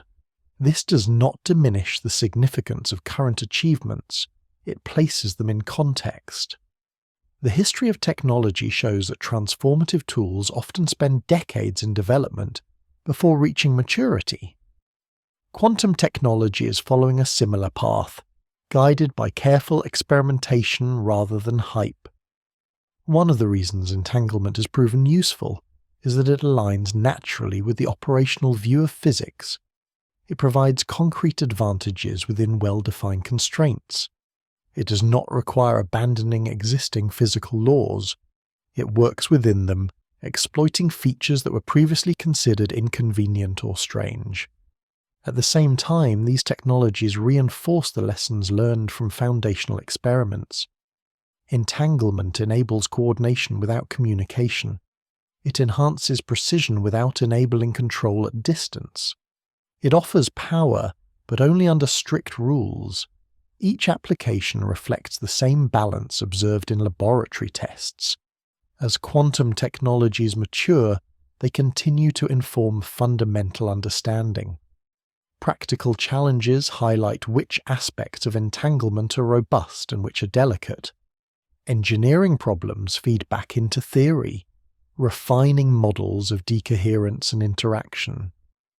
The boundary between foundational physics and applied science becomes increasingly blurred. This interplay between theory and technology is not accidental. It reflects the depth of entanglement as a concept. What began as a puzzling feature of equations now shapes how information is processed, measured, and secured. Yet it does so quietly, without overturning the broader structure of physics. The future of entanglement in technology will likely be defined by limits as much as by possibilities. Understanding where entanglement fails is just as important as understanding where it succeeds. These limits are not disappointments, they are guides. By acknowledging constraints and avoiding exaggerated expectations, physicists and engineers build systems that work. Entanglement becomes not a symbol of mystery, but a practical resource with clearly defined uses. With this perspective, attention naturally shifts toward what constrains entanglement in real systems. Noise, interaction with the environment, and scale all impose boundaries. Understanding those boundaries is essential for both technology and theory, and it sets the stage for examining the fundamental limits that entanglement cannot overcome, no matter how carefully it is used. Entanglement is often described as one of the most striking features of quantum mechanics, yet it is also one of the most fragile. Creating entangled systems in theory is straightforward. Maintaining them in the real world is not. The difference between these two facts lies at the heart of why entanglement remains challenging to use at large scales. In theory, quantum mechanics allows systems to remain entangled indefinitely. The mathematical description places no time limit on how long correlations can persist. As long as the system evolves according to the equations of the theory, the entangled relationship remains intact. Nothing in the formalism demands that entanglement fade or decay on its own. In practice, quantum systems are never perfectly isolated. They exist in an environment filled with stray influences. Tiny electromagnetic fields, thermal vibrations, collisions with surrounding particles, and imperfections in experimental apparatus all interact with quantum systems whether researchers want them to or not. These interactions are not dramatic. They are subtle, constant, and unavoidable. This is where decoherence enters the picture. Decoherence is the process by which a quantum system loses its distinctly quantum behavior through interaction with its surroundings. It does not require a measurement in the traditional sense. It occurs simply because the system becomes entangled with the environment itself. As this happens, the delicate correlations that define entanglement within the system are diluted and effectively lost. A helpful way to think about decoherence is to imagine trying to keep a whisper intact in a crowded room. The whisper does not disappear because someone shouts over it. It disappears because countless small sounds blend together, overwhelming the original signal. In a similar way, environmental interactions overwhelm the precise correlations that entanglement depends on. Importantly, decoherence does not destroy energy or violate physical laws. It redistributes information. The information that once described the entangled system becomes spread across the environment. Once this happens, it becomes inaccessible for practical purposes. Recovering it would require tracking every interaction with every surrounding particle, an impossible task. This sensitivity to environment is why entanglement is so difficult to maintain. Even minimal contact with the outside world can disrupt it. Temperature is a major factor. Thermal motion introduces random interactions that quickly degrade quantum states. This is why many quantum experiments are performed at extremely low temperatures, sometimes only fractions of a degree above absolute zero. Isolation presents another challenge. Shielding quantum systems from electromagnetic interference requires carefully designed enclosures and materials. Even then, perfect isolation is impossible. Engineers aim instead for isolation good enough that useful operations can be performed before decoherence takes over. Time also plays a role. Entangled states have a limited lifetime, known as coherence time. This is the window during which quantum correlations remain usable. For some systems, this window is extremely short, measured in tiny fractions of a second. For others, careful design can extend it significantly. Improving coherence time is one of the central goals of quantum engineering. The difficulty increases dramatically as systems grow larger. Entangling two particles is challenging but achievable. Entangling many particles at once multiplies the number of ways the environment can interfere. Each additional component introduces new paths for decoherence. The system becomes harder to control and easier to disrupt. This scaling problem explains why large-scale entanglement is so difficult to achieve. In theory, quantum mechanics allows enormous networks of entangled systems. In practice, maintaining coherence across such networks requires extraordinary control. Small imperfections that are negligible in simple setups become dominant at larger scales. Another source of fragility comes from control itself. Manipulating quantum systems requires interaction. Pulses of light, electromagnetic fields, and mechanical adjustments are used to prepare and measure states. Each interaction risks disturbing the system. Engineers must strike a careful balance between controlling a system and preserving its coherence. This tension highlights a fundamental difference between theory and practice. The equations of quantum mechanics assume idealized conditions. Real experiments must contend with imperfect materials, finite precision, and unavoidable noise. Bridging this gap requires ingenuity rather than new physics. Noise is not a single phenomenon. It comes in many forms. Random fluctuations in power supplies introduce electrical noise. Vibrations from nearby equipment introduce mechanical noise. Even cosmic radiation can occasionally affect sensitive systems. Each source may be weak on its own, but together they form a persistent background that quantum systems cannot ignore. Physicists characterize noise statistically, measuring how it affects systems over time. These measurements guide the design of experiments and devices. By understanding which noise sources dominate, engineers can prioritize improvements.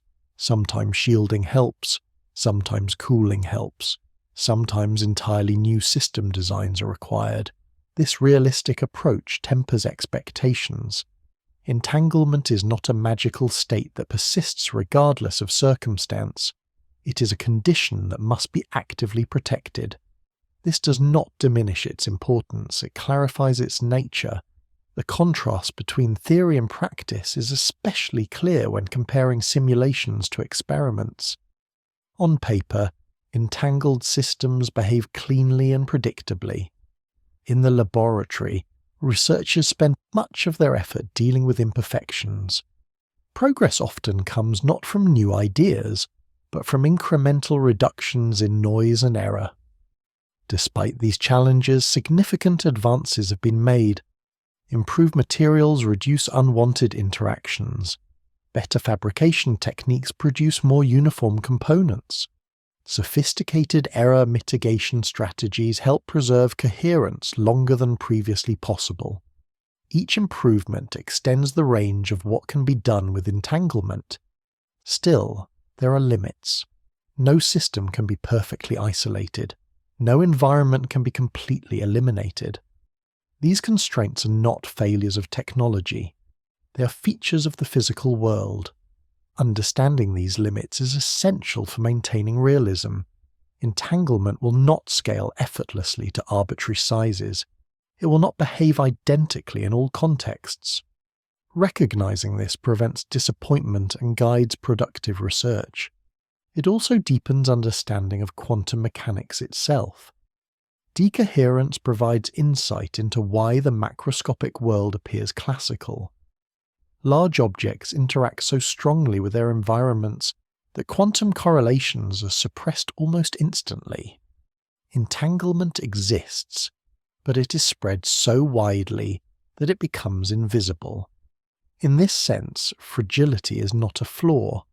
It is part of the explanation for why everyday objects do not display obvious quantum behavior.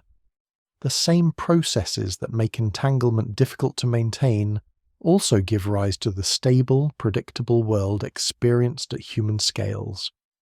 Researchers continue to explore ways to push against these boundaries. Techniques such as error correction use carefully structured entanglement to protect information from noise. These methods do not eliminate decoherence, but they manage it, extending coherence times and enabling more complex operations. Even these techniques face limits. Error correction requires additional resources, increasing system size and complexity. This again brings scaling challenges to the forefront. Each solution introduces new trade-offs. Throughout all of this, the distinction between theory and practice remains clear. Quantum mechanics provides a framework that allows entanglement. Engineering determines how far that allowance can be taken. The interplay between the two shapes the future of the field. By grounding discussion of entanglement in its constraints, physicists maintain a clear view of what is achievable. Progress is measured not by spectacular claims, but by improved stability, longer coherence, and better control. These achievements may be quiet, but they are profound. As systems grow in size and complexity, questions of scale become unavoidable. How does entanglement behave when extended across many components? What new limits appear? Which strategies remain effective? These questions naturally lead beyond individual systems toward networks, distances, and collective behavior. Understanding fragility is therefore not an endpoint. It is a transition. It sets the stage for examining how entanglement behaves as scale increases, and how far quantum correlations can be extended before the constraints of the physical world assert themselves once again. Entanglement often sounds most dramatic when distance enters the conversation. Two particles created together, then separated by vast stretches of space, still displaying correlations that refuse to fade. It is here, more than anywhere else, that intuition tends to protest. Distance feels like it should matter. Separation feels like it should weaken connection. And yet, experiments repeatedly show that distance itself does not behave the way everyday experience suggests. From the standpoint of quantum mechanics, this is not actually surprising. Entanglement is not something that travels from one place to another. It is established at the moment a joint system is created. Once that shared description exists, separating the components does not gradually erode the relationship. The correlations remain defined by the state of the system, not by the space between its parts. Laboratory experiments first demonstrated this over distances of a few meters, then across rooms, then between buildings. As techniques improved, researchers pushed farther. Optical fibers carried entangled photons across kilometers. Free space experiments sent particles across valleys and between mountain tops. Each increase in distance raised the same question. Would the correlations weaken, blur, or disappear? They did not. What did change with distance was not the entanglement itself, but the difficulty of preserving it.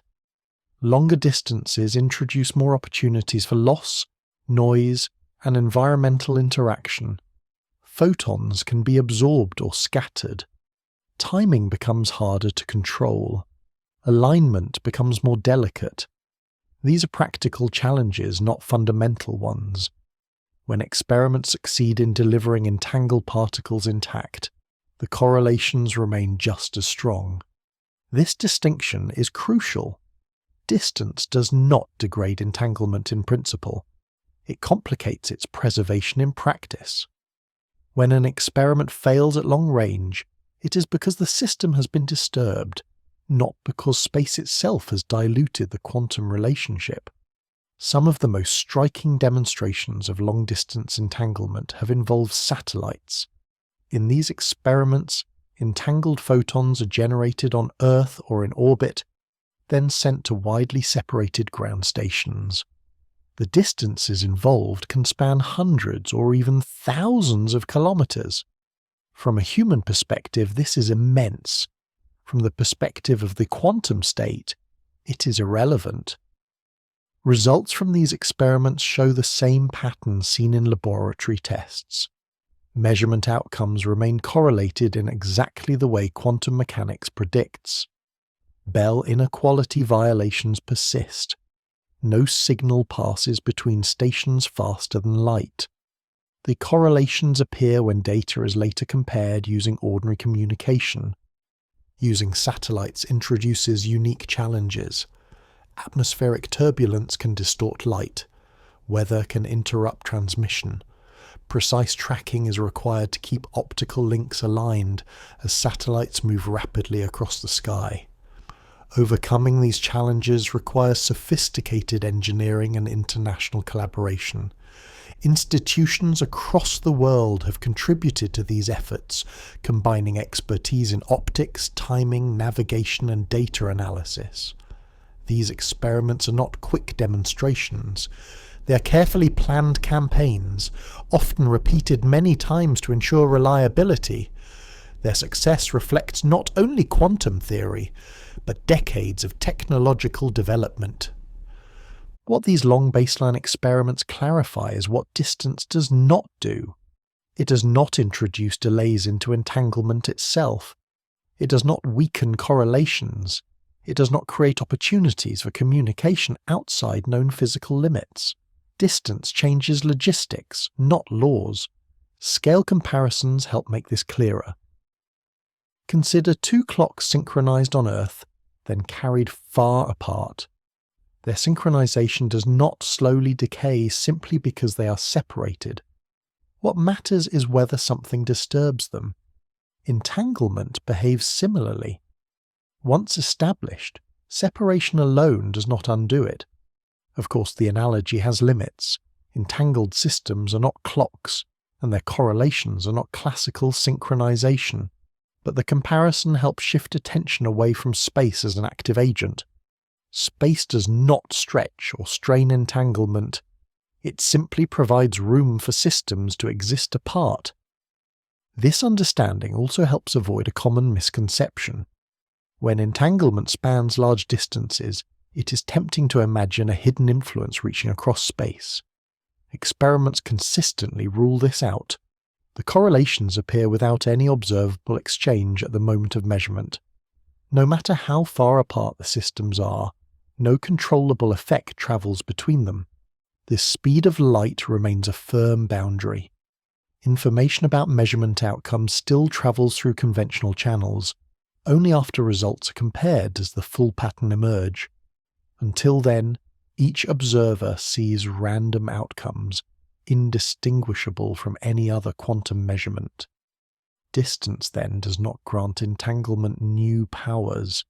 It reveals its existing structure more starkly. The further apart systems are, the harder it becomes to imagine classical explanations. At the same time, the physical constraints become clearer. Nothing is gained in terms of signaling or control. As experiments have extended entanglement across larger distances, they have also highlighted the role of scale. Small systems are easier to isolate and protect. Larger systems face increasing interaction with their surroundings. Long-distance entanglement is therefore not limited by theory, but by engineering. This distinction between theoretical possibility and practical difficulty is a recurring theme.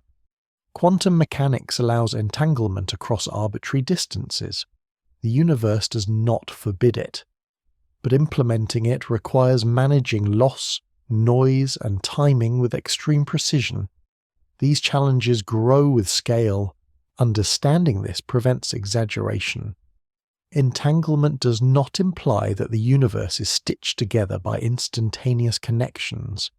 It implies that certain relationships once established are indifferent to spatial separation. That is a subtler and more disciplined claim. It also reinforces why careful language matters. Physicists speak of non-classical correlations, not non-local forces.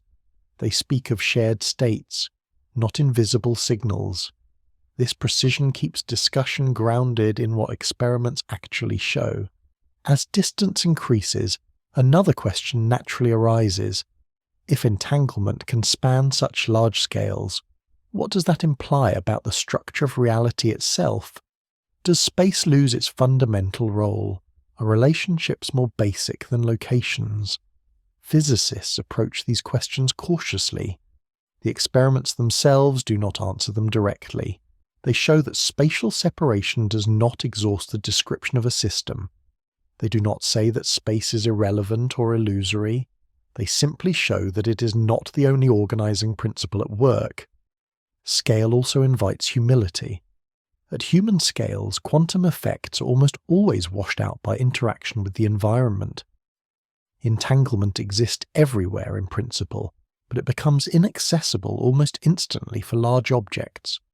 The classical world emerges not because quantum mechanics stops applying, but because entanglement spreads too widely to observe. Long-distance experiments sit at an interesting boundary. They operate at scales where quantum effects remain visible, yet where classical intuition insists they should not. This tension is productive. It forces careful thinking without inviting speculation beyond evidence. As researchers continue to push entanglement across greater distances and more complex networks, they remain mindful of limits. Every experiment is designed to test what changes and what does not. So far, the message has been consistent. Distance complicates implementation, not principle. This consistency strengthens confidence in the theory. Quantum mechanics does not behave differently when systems are far apart. It behaves differently from classical expectation, but it does so reliably. That reliability is what allows entanglement to be treated as a physical feature rather than a philosophical curiosity. At the same time, the dramatic appearance of a long-distance entanglement encourages restraint. It is easy to overinterpret these results, to draw conclusions about instantaneous influence or deep metaphysical unity. The experiments themselves resist such readings. They reveal structure, not shortcuts. Recognizing this helps maintain balance. Entanglement across distance is remarkable, but it does not overturn the broader framework of physics. It fits within it, respecting established constraints while expanding understanding of how systems can be related. As scale increases, the need for careful interpretation becomes greater, not smaller. The farther intuition is stretched, the more tempting it becomes to replace explanation with metaphor. Physics advances by resisting that temptation. With entanglement now demonstrated across distances once thought unimaginable, the focus begins to shift again. The question is no longer whether distance matters, but how to think responsibly about what does and does not follow from these results. That shift invites a more reflective stance. The experiments have spoken clearly about correlation, constraint, and scale. What remains is to consider how much meaning can be safely extracted from them, and where caution is required when moving from measurement to interpretation. Entanglement attracts misunderstanding almost as reliably as it attracts attention. The idea that distant systems can share correlations that defy classical explanation is unusual enough that it invites metaphor, exaggeration, and creative reinterpretation. Over time, this has produced a long list of things entanglement is said to imply. Many of them are compelling. Most of them are wrong. Clarifying what entanglement does not mean is not an exercise in deflating curiosity. It is an essential part of understanding what the phenomenon actually is. Without clear boundaries, intuition drifts, an explanation quietly turns into speculation. One of the most persistent misconceptions is that entanglement involves communication. The image is familiar. A measurement here somehow sends information there, instantly and invisibly. This image is powerful, and it is also incorrect. Entanglement does not transmit messages. It does not carry signals. It does not allow influence to travel faster than light. Experiments show strong correlations, but they also show strict limits. The outcome of any individual measurement is unpredictable. No observer can choose the result they obtain. Because of this, no information can be encoded in the measurement itself. The correlation only becomes apparent when results are later compared using ordinary communication channels. This distinction between correlation and communication is central. Entanglement links outcomes, not actions. It aligns statistics, not intentions. Confusing the two leads to claims that sound exciting but have no basis in experiment. Another common misunderstanding links entanglement to consciousness. It is sometimes suggested that observation requires awareness, or that entanglement connects minds as well as particles. These ideas usually arise from a loose reading of the word observation. In physics, observation does not mean human awareness. It means interaction. A measurement occurs when a system interacts with another system in a way that produces a definite outcome. Detectors, photographic plates, electronic sensors, and even stray particles in the environment can serve this role. Consciousness plays no special part in the process. Entanglement appears and disappears regardless of whether anyone is watching. This point has been tested extensively. Experiments are run automatically. Data is collected and analysed long after measurements occur. The results do not depend on attention, intention, or awareness. Entanglement responds to physical interaction, not mental states. Closely related is the idea that entanglement implies a kind of universal unity, where everything is instantly connected to everything else in a meaningful way. While it is true that interactions can produce entanglement, and that entanglement can spread, this does not imply a permanent, all-encompassing connection. In realistic environments, entanglement is constantly being created and destroyed. Interactions with surroundings cause decoherence, rapidly dispersing correlations. At large scales, entanglement becomes inaccessible almost immediately. The classical world emerges precisely because these quantum relationships are overwhelmed by environmental interaction. This is why everyday objects do not display obvious entanglement effects. It is not because quantum mechanics stops applying. It is because the relevant correlations are washed out too quickly to observe. The universe is not quietly synchronized at all scales.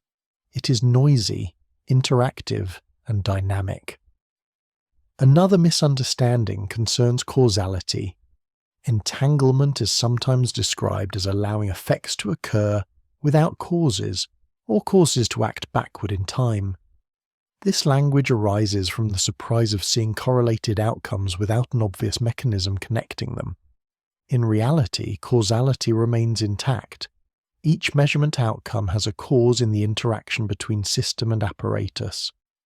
What entanglement challenges is not causality itself, but the classical assumption that causes can always be described locally and independently.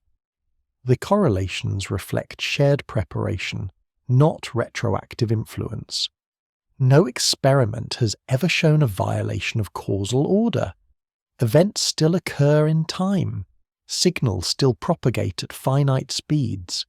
Entanglement respects these constraints completely. Metaphors often add to the confusion.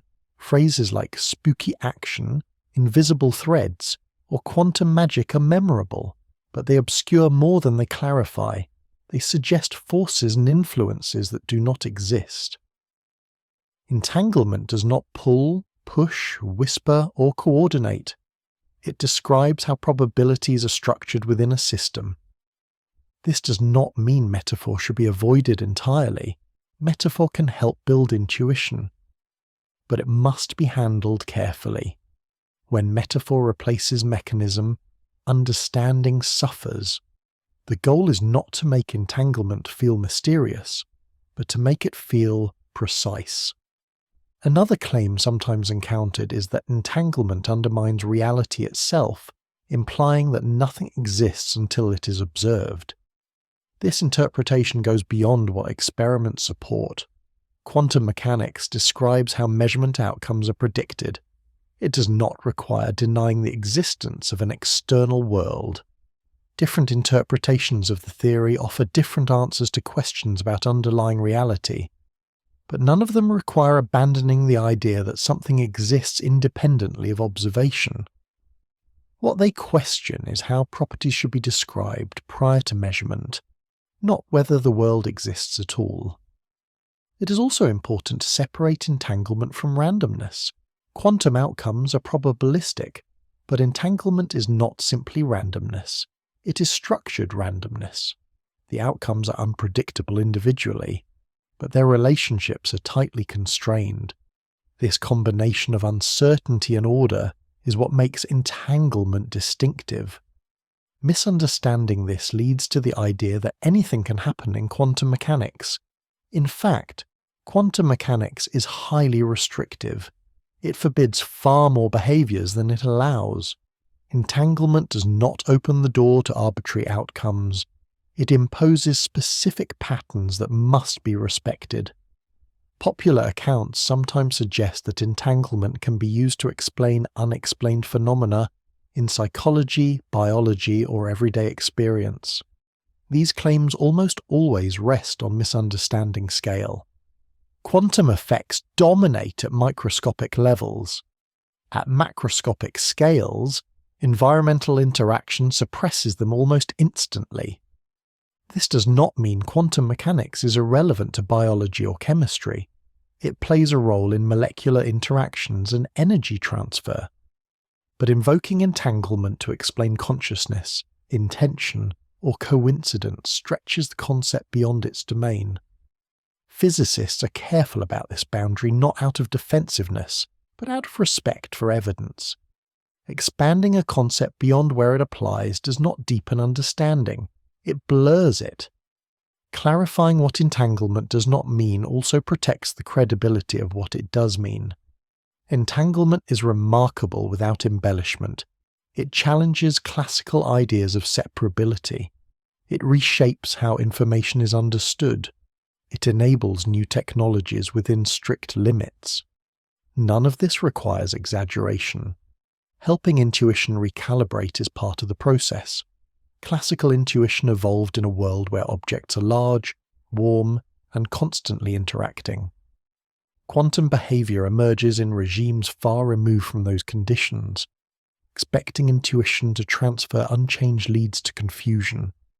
Good explanations do not aim to shock. They aim to orient. They acknowledge surprise without feeding it. They replace dramatic claims with careful distinctions. Entanglement does not tell us that the universe is conscious. It does not reveal hidden messages beneath reality. It does not dissolve causality or allow communication without channels. It does not make everything the same or everything connected in a practical sense. What it does tell us is more subtle. It tells us that some physical descriptions must refer to relationships rather than isolated parts. It tells us that classical assumptions about independence have limits.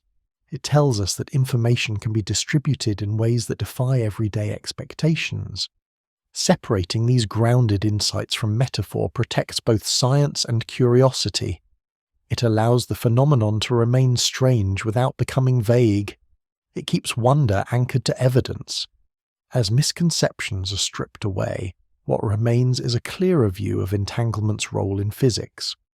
Not as a universal explanation, but as a specific, testable feature of how certain systems behave. This clarity does not diminish its importance, it sharpens it.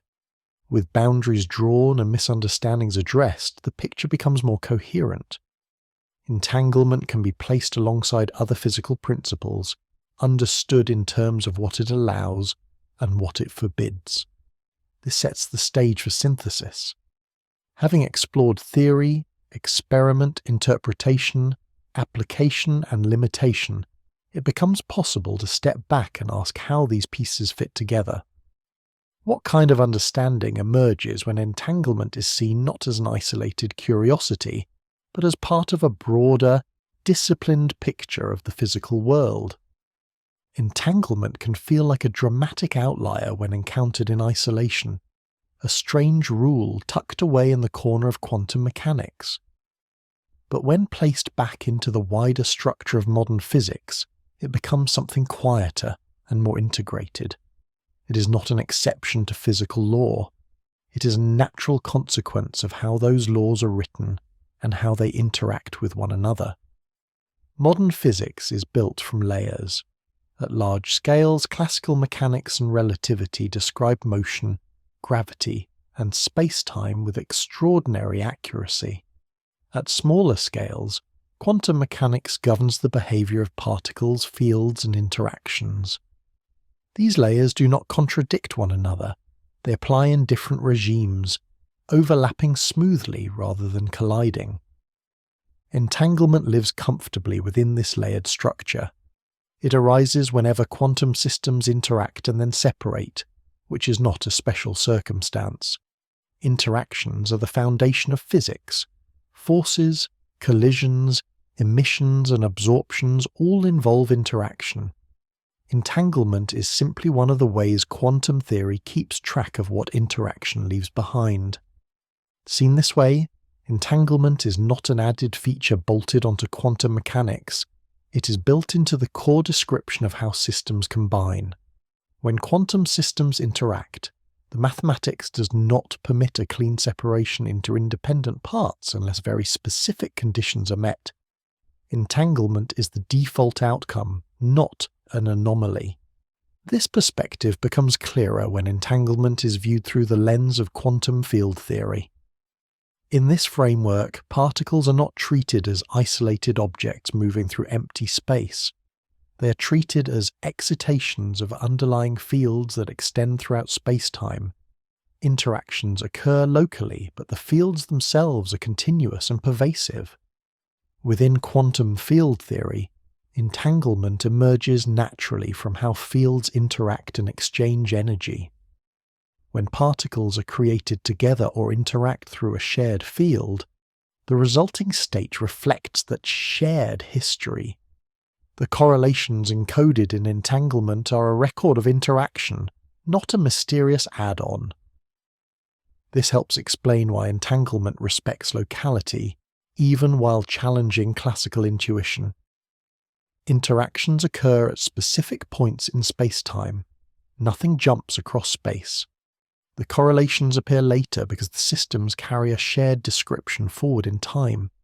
The structure of space-time remains intact. What changes is how information about the system is distributed. Entanglement also fits naturally alongside other foundational principles. Conservation laws, for example, play an important role.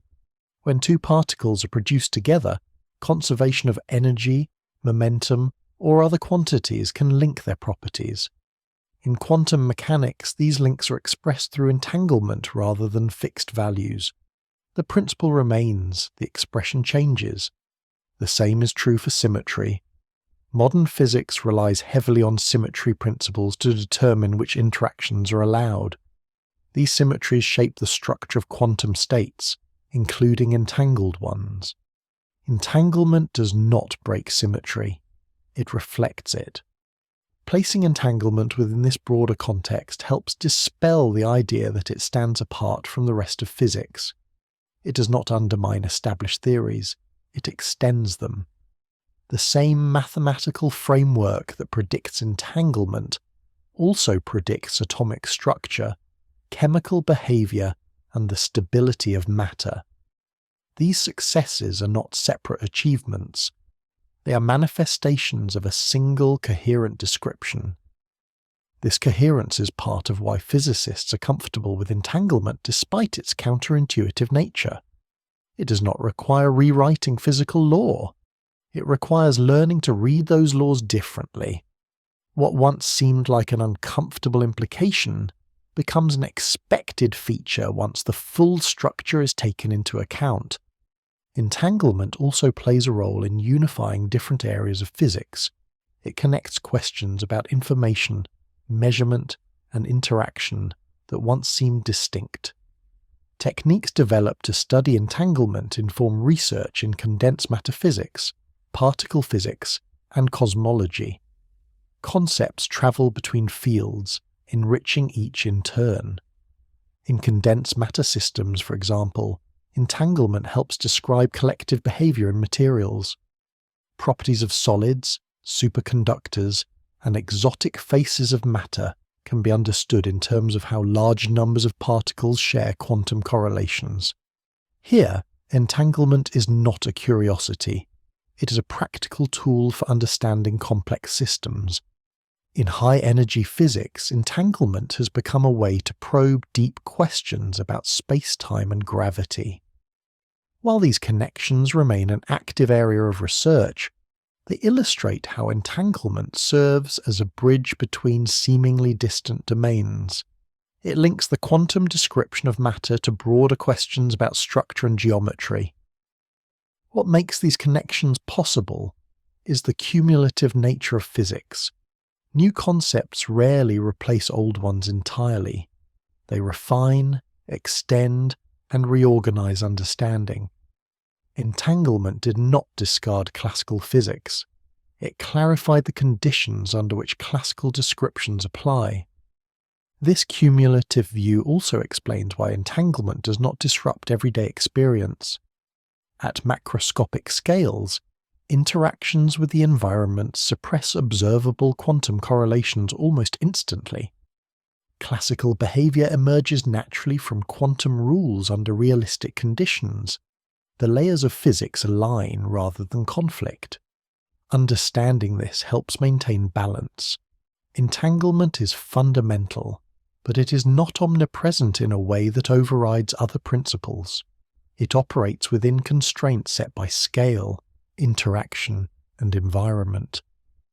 Recognizing those constraints prevents overstatement while preserving significance. Physicists often emphasize integration rather than isolation for this reason. Entanglement is one thread in a larger tapestry. It weaves through theories of matter, energy, and information without tearing the fabric. Each time it appears, it does so according to the same underlying rules. This integrated perspective also reinforces why physics progresses even when some questions remain open. Entanglement raises deep issues about interpretation, but those issues do not block calculation, prediction, or application. Research advances by building on what is known while remaining open about what is not. The ability to work productively without complete philosophical closure is not a weakness. It is a strength. Physics has always advanced by refining models, testing limits, and expanding scope. Entanglement fits naturally into this tradition. Seen from this angle, the story of entanglement becomes less about disruption and more about continuity. It reflects the same pattern seen throughout the history of science. New ideas challenge intuition, are tested rigorously, and eventually find their place within a broader framework. This does not mean entanglement has been fully absorbed or rendered mundane. It continues to inspire research and provoke questions, but it does so from within physics, not from its edges. Integrating entanglement into physics as a whole allows it to be appreciated for what it truly is, a precise testable feature of quantum theory that connects interaction, information, and structure, not a bolt from the blue, but a consequence of how the world is described at its most fundamental level. As this integration deepens, the emphasis shifts away from surprise and toward perspective. Entanglement becomes one example of a broader lesson. That nature often resists simple categories, that relationships matter alongside objects. That understanding grows by adjusting intuition rather than abandoning it. With this perspective in place, the journey approaches its final phase. The pieces have been laid out. Theory, experiment, application, limitation, and integration now form a coherent picture. What remains is not another concept to introduce, but a moment to reflect on what this picture suggests about understanding itself, and about how physics accommodates ideas that initially seem to stretch the imagination beyond its comfort zone. Entanglement leaves an unusual impression once the details settle. It does not overthrow physics, and it does not replace one mystery with another. Instead, it quietly changes what feels natural. The equations continue to work. Experiments continue to agree. Technologies continue to function. What shifts is expectation. Physics has faced moments like this before. The idea that Earth moves around the sun once felt deeply wrong. The notion that time flows differently depending on motion and gravity was once unthinkable. In each case, the world did not change. Human intuition did. Entanglement belongs to that same category. It asks for adjustment, not alarm. At first glance, entanglement appears to threaten the idea of an ordered universe. Correlations appear without visible causes. Outcomes line up without exchange. Distance seems less relevant than expected. These features can feel destabilizing if order is equated with familiarity. But order in physics has never depended on comfort. It depends on consistency. Entanglement is consistent. Its behavior follows precise rules. It appears under specific conditions and disappears under others. It does not behave differently from one experiment to the next. Its correlations can be predicted, tested, and used. Strangeness does not imply unreliability. In fact, some of the most reliable features of nature are also the most counterintuitive. One of the quiet lessons of entanglement is that understanding does not require visualization. Classical intuition relies heavily on pictures, objects moving through space, forces acting across distance, causes producing effects. Quantum mechanics does not always offer pictures that align with this instinct. It offers structure instead. Physicists do not need to imagine invisible threads or instantaneous influence to work with entanglement. They rely on mathematical relationships that encode how outcomes relate. These relationships can be checked against measurement. When they match, confidence grows, even if imagination lags behind. This separation between intuition and reliability is not a flaw. It is a feature of mature science. The more deeply physics probes reality, the less it resembles everyday experience. Atoms do not behave like miniature planets. Light does not behave like a stream of tiny balls. Time does not behave like a universal clock. Entanglement joins this list not as an exception, but as a continuation. Living with this kind of reality means accepting that explanation comes in layers. One layer tells what will happen. Another suggests why it happens. A third attempts to connect those explanations to broader ideas about reality. These layers do not always align perfectly. Physics remains effective even when interpretation remains open. Entanglement highlights this coexistence clearly. The predictions are sharp. The interpretations are varied. The experiments are decisive. The philosophical implications remain debated. None of this prevents progress. None of it undermines confidence in the theory's practical power. This is not resignation. It is a recognition of how knowledge grows. Science does not demand final answers before moving forward. It builds reliable structures first, then reflects on meaning over time. Entanglement has already earned its place in the structure. There is also a quieter reassurance embedded in entanglement. Despite its unfamiliar features, it does not introduce chaos. The universe remains orderly. Causality holds, energy is conserved, Signals respect limits. Nothing about entanglement allows the world to unravel into unpredictability. Instead, it reveals a subtler order, one based on relationships rather than isolated properties, one where systems carry information about their shared past, one where separation in space does not erase connection in description. This kind of order does not announce itself loudly. It is not dramatic. It is persistent. It shows up every time an experiment is repeated. It holds across distance, scale, and method. Reliability of this kind is the deepest form of reassurance physics offers. Living with non-intuitive reality also involves letting go of the need for resolution. There is a temptation to believe that every scientific question must end with a single satisfying picture. History suggests otherwise. Many of the most successful theories coexist with unresolved interpretive questions. Electromagnetism worked long before the nature of fields was fully understood. Thermodynamics functioned before atoms were confirmed. Quantum mechanics continues to work even as its interpretations multiply. Entanglement sits comfortably in this tradition. Incomplete understanding does not mean incomplete science. It means that the boundary between what is known and what is interpreted remains visible. That boundary is not a weakness. It is an honest map of where evidence ends and reflection begins. For many, the discomfort of entanglement fades with familiarity. The idea stops feeling like a challenge and starts feeling like background structure.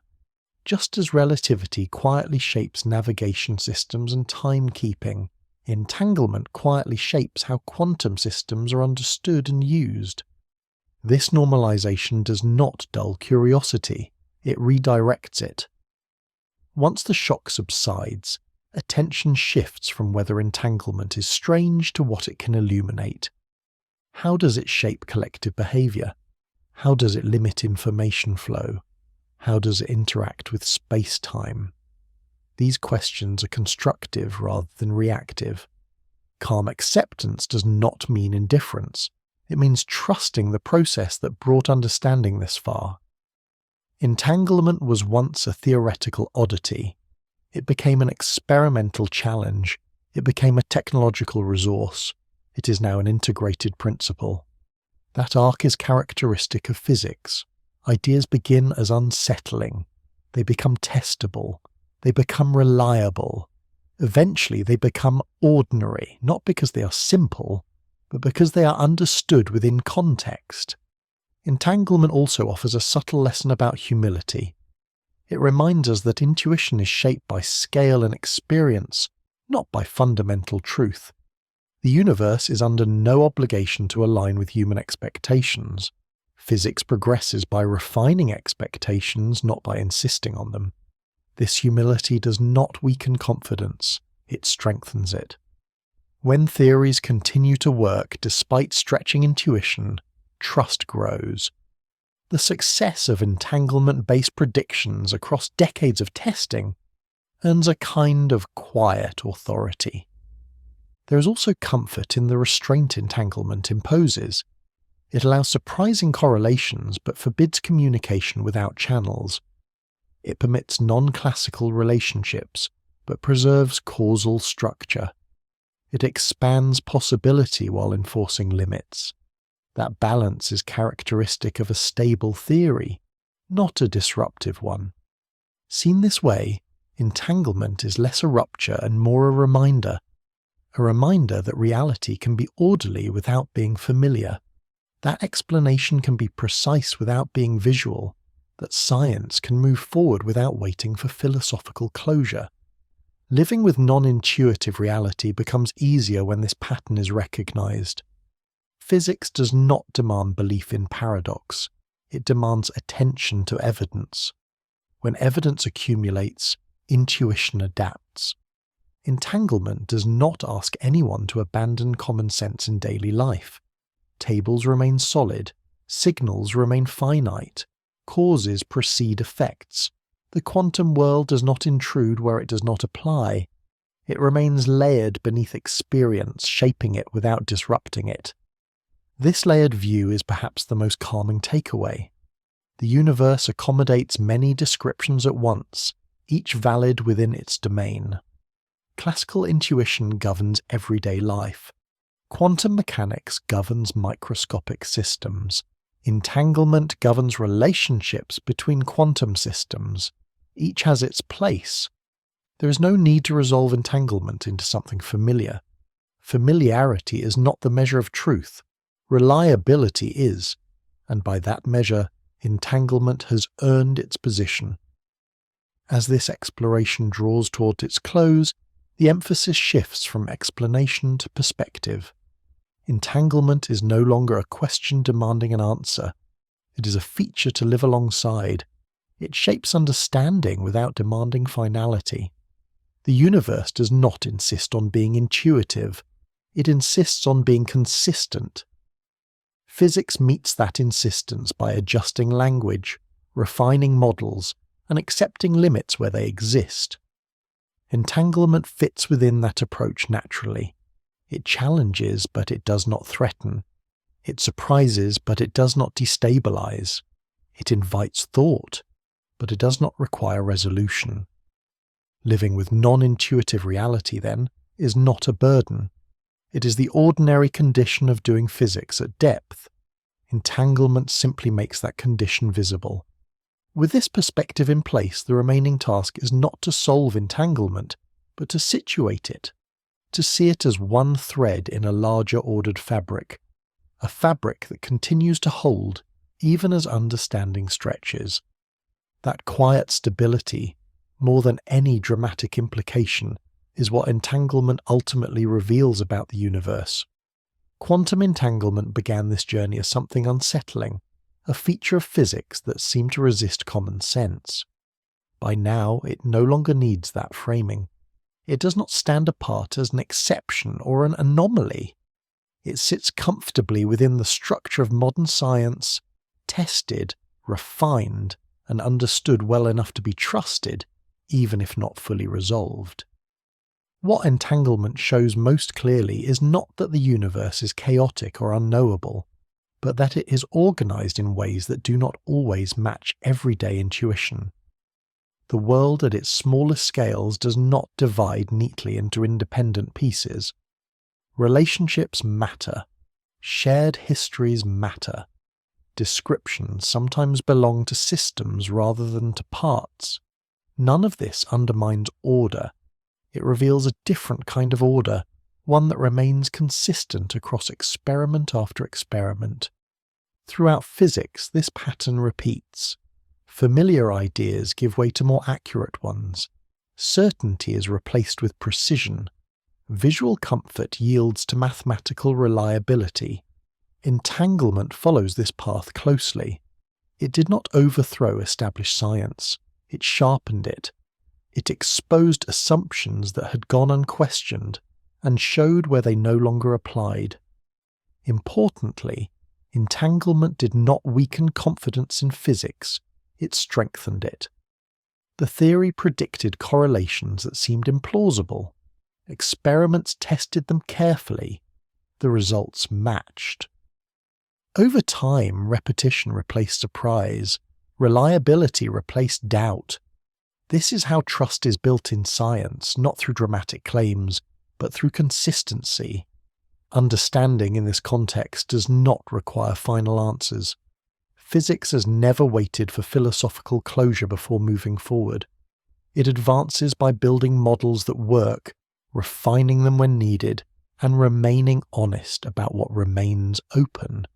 Entanglement fits naturally into this approach. It is understood operationally, used practically, and interpreted cautiously. There is a temptation to treat unresolved questions as failures. Entanglement shows why that temptation should be resisted. The lack of a single agreed interpretation has not slowed progress. Calculations remain precise. Experiments remain decisive. Technologies continue to develop. The absence of consensus about meaning does not imply uncertainty about behavior. This distinction is essential. Nature does not demand that it be comfortable. It demands that it be consistent. Entanglement meets that demand fully. Its effects appear under specific conditions, disappear under others, and respect known constraints. It does not allow communication without channels. It does not violate causality. It does not introduce instability into the physical world. Instead, it reveals how the world maintains coherence, even when intuition struggles. The same laws that govern particles and fields also govern entanglement. The same principles of conservation, locality of interaction, and statistical structure apply. What changes is not the reliability of physics, but the expectations brought to it. This perspective allows entanglement to be placed where it belongs, not as a mystery demanding resolution, but as a feature to be understood in context. It informs how information is distributed. It shapes how systems interact. It enables technologies within clear limits. It integrates smoothly with broader physical theory. Seen this way, entanglement becomes less dramatic and more instructive. It shows how scientific knowledge grows by adjusting intuition rather than defending it. It shows how careful experimentation can resolve deep questions without answering every philosophical concern. It shows how trust in method can coexist with openness about interpretation. There is also reassurance here. Despite its unfamiliar features, entanglement does not suggest that reality is fragile or unpredictable. The universe remains stable, causes still precede effects. Measurements still produce consistent results. Even the most counterintuitive phenomena obey disciplined rules. This stability is what allows science to function. It is what allows theories to be tested and technologies to be built. Entanglement contributes to that stability by revealing structure, not by undermining it. The correlations it describes are precise, repeatable, and bounded. They add nuance without eroding foundations. For listeners encountering these ideas, it can be tempting to look for a moment of resolution, a final insight that makes everything feel intuitive again. Physics does not always offer that. Sometimes it offers something quieter, an understanding that works, even if it does not settle every question. That kind of understanding is not a compromise, it is the norm. Much of science operates in this space, confident in prediction, careful in interpretation, and patient with unanswered questions. Entanglement exemplifies this balance. The lesson is not that reality is beyond comprehension. It is that comprehension comes in degrees. Some aspects can be calculated precisely. Others can be described conceptually. Some remain open to interpretation. Together, they form a picture that is usable, coherent, and trustworthy. Entanglement does not require belief in paradox. It requires attention to evidence. It asks for discipline rather than awe. When approached this way, it becomes less unsettling and more instructive, a guide to how physics handles complexity without confusion. As this exploration concludes, there is no need to force wonder or urgency. Entanglement does not demand excitement. It rewards calm attention. It sits quietly within an ordered universe, doing what it always does, whether it is noticed or not. The universe does not rush toward explanation, and neither must understanding. Entanglement remains what it has always been, a reliable feature of the natural world, patiently described by theory, confirmed by experiment, and integrated into a broader framework that continues to hold. Leaving this topic does not mean leaving uncertainty behind. It means recognizing that uncertainty and stability can coexist. That knowledge can be incomplete and still trustworthy. That physics can be both humbling and dependable at the same time. In that balance, entanglement finds its place, not as a riddle to be solved, but as a fact to live alongside. One that quietly reminds us that the universe is consistent, even when it is not intuitive, and that understanding is something that deepens over time rather than arriving all at once. With that perspective, there is nothing urgent left to resolve, only a broader view to carry forward, one in which entanglement is no longer strange or threatening, but simply part of how the world works.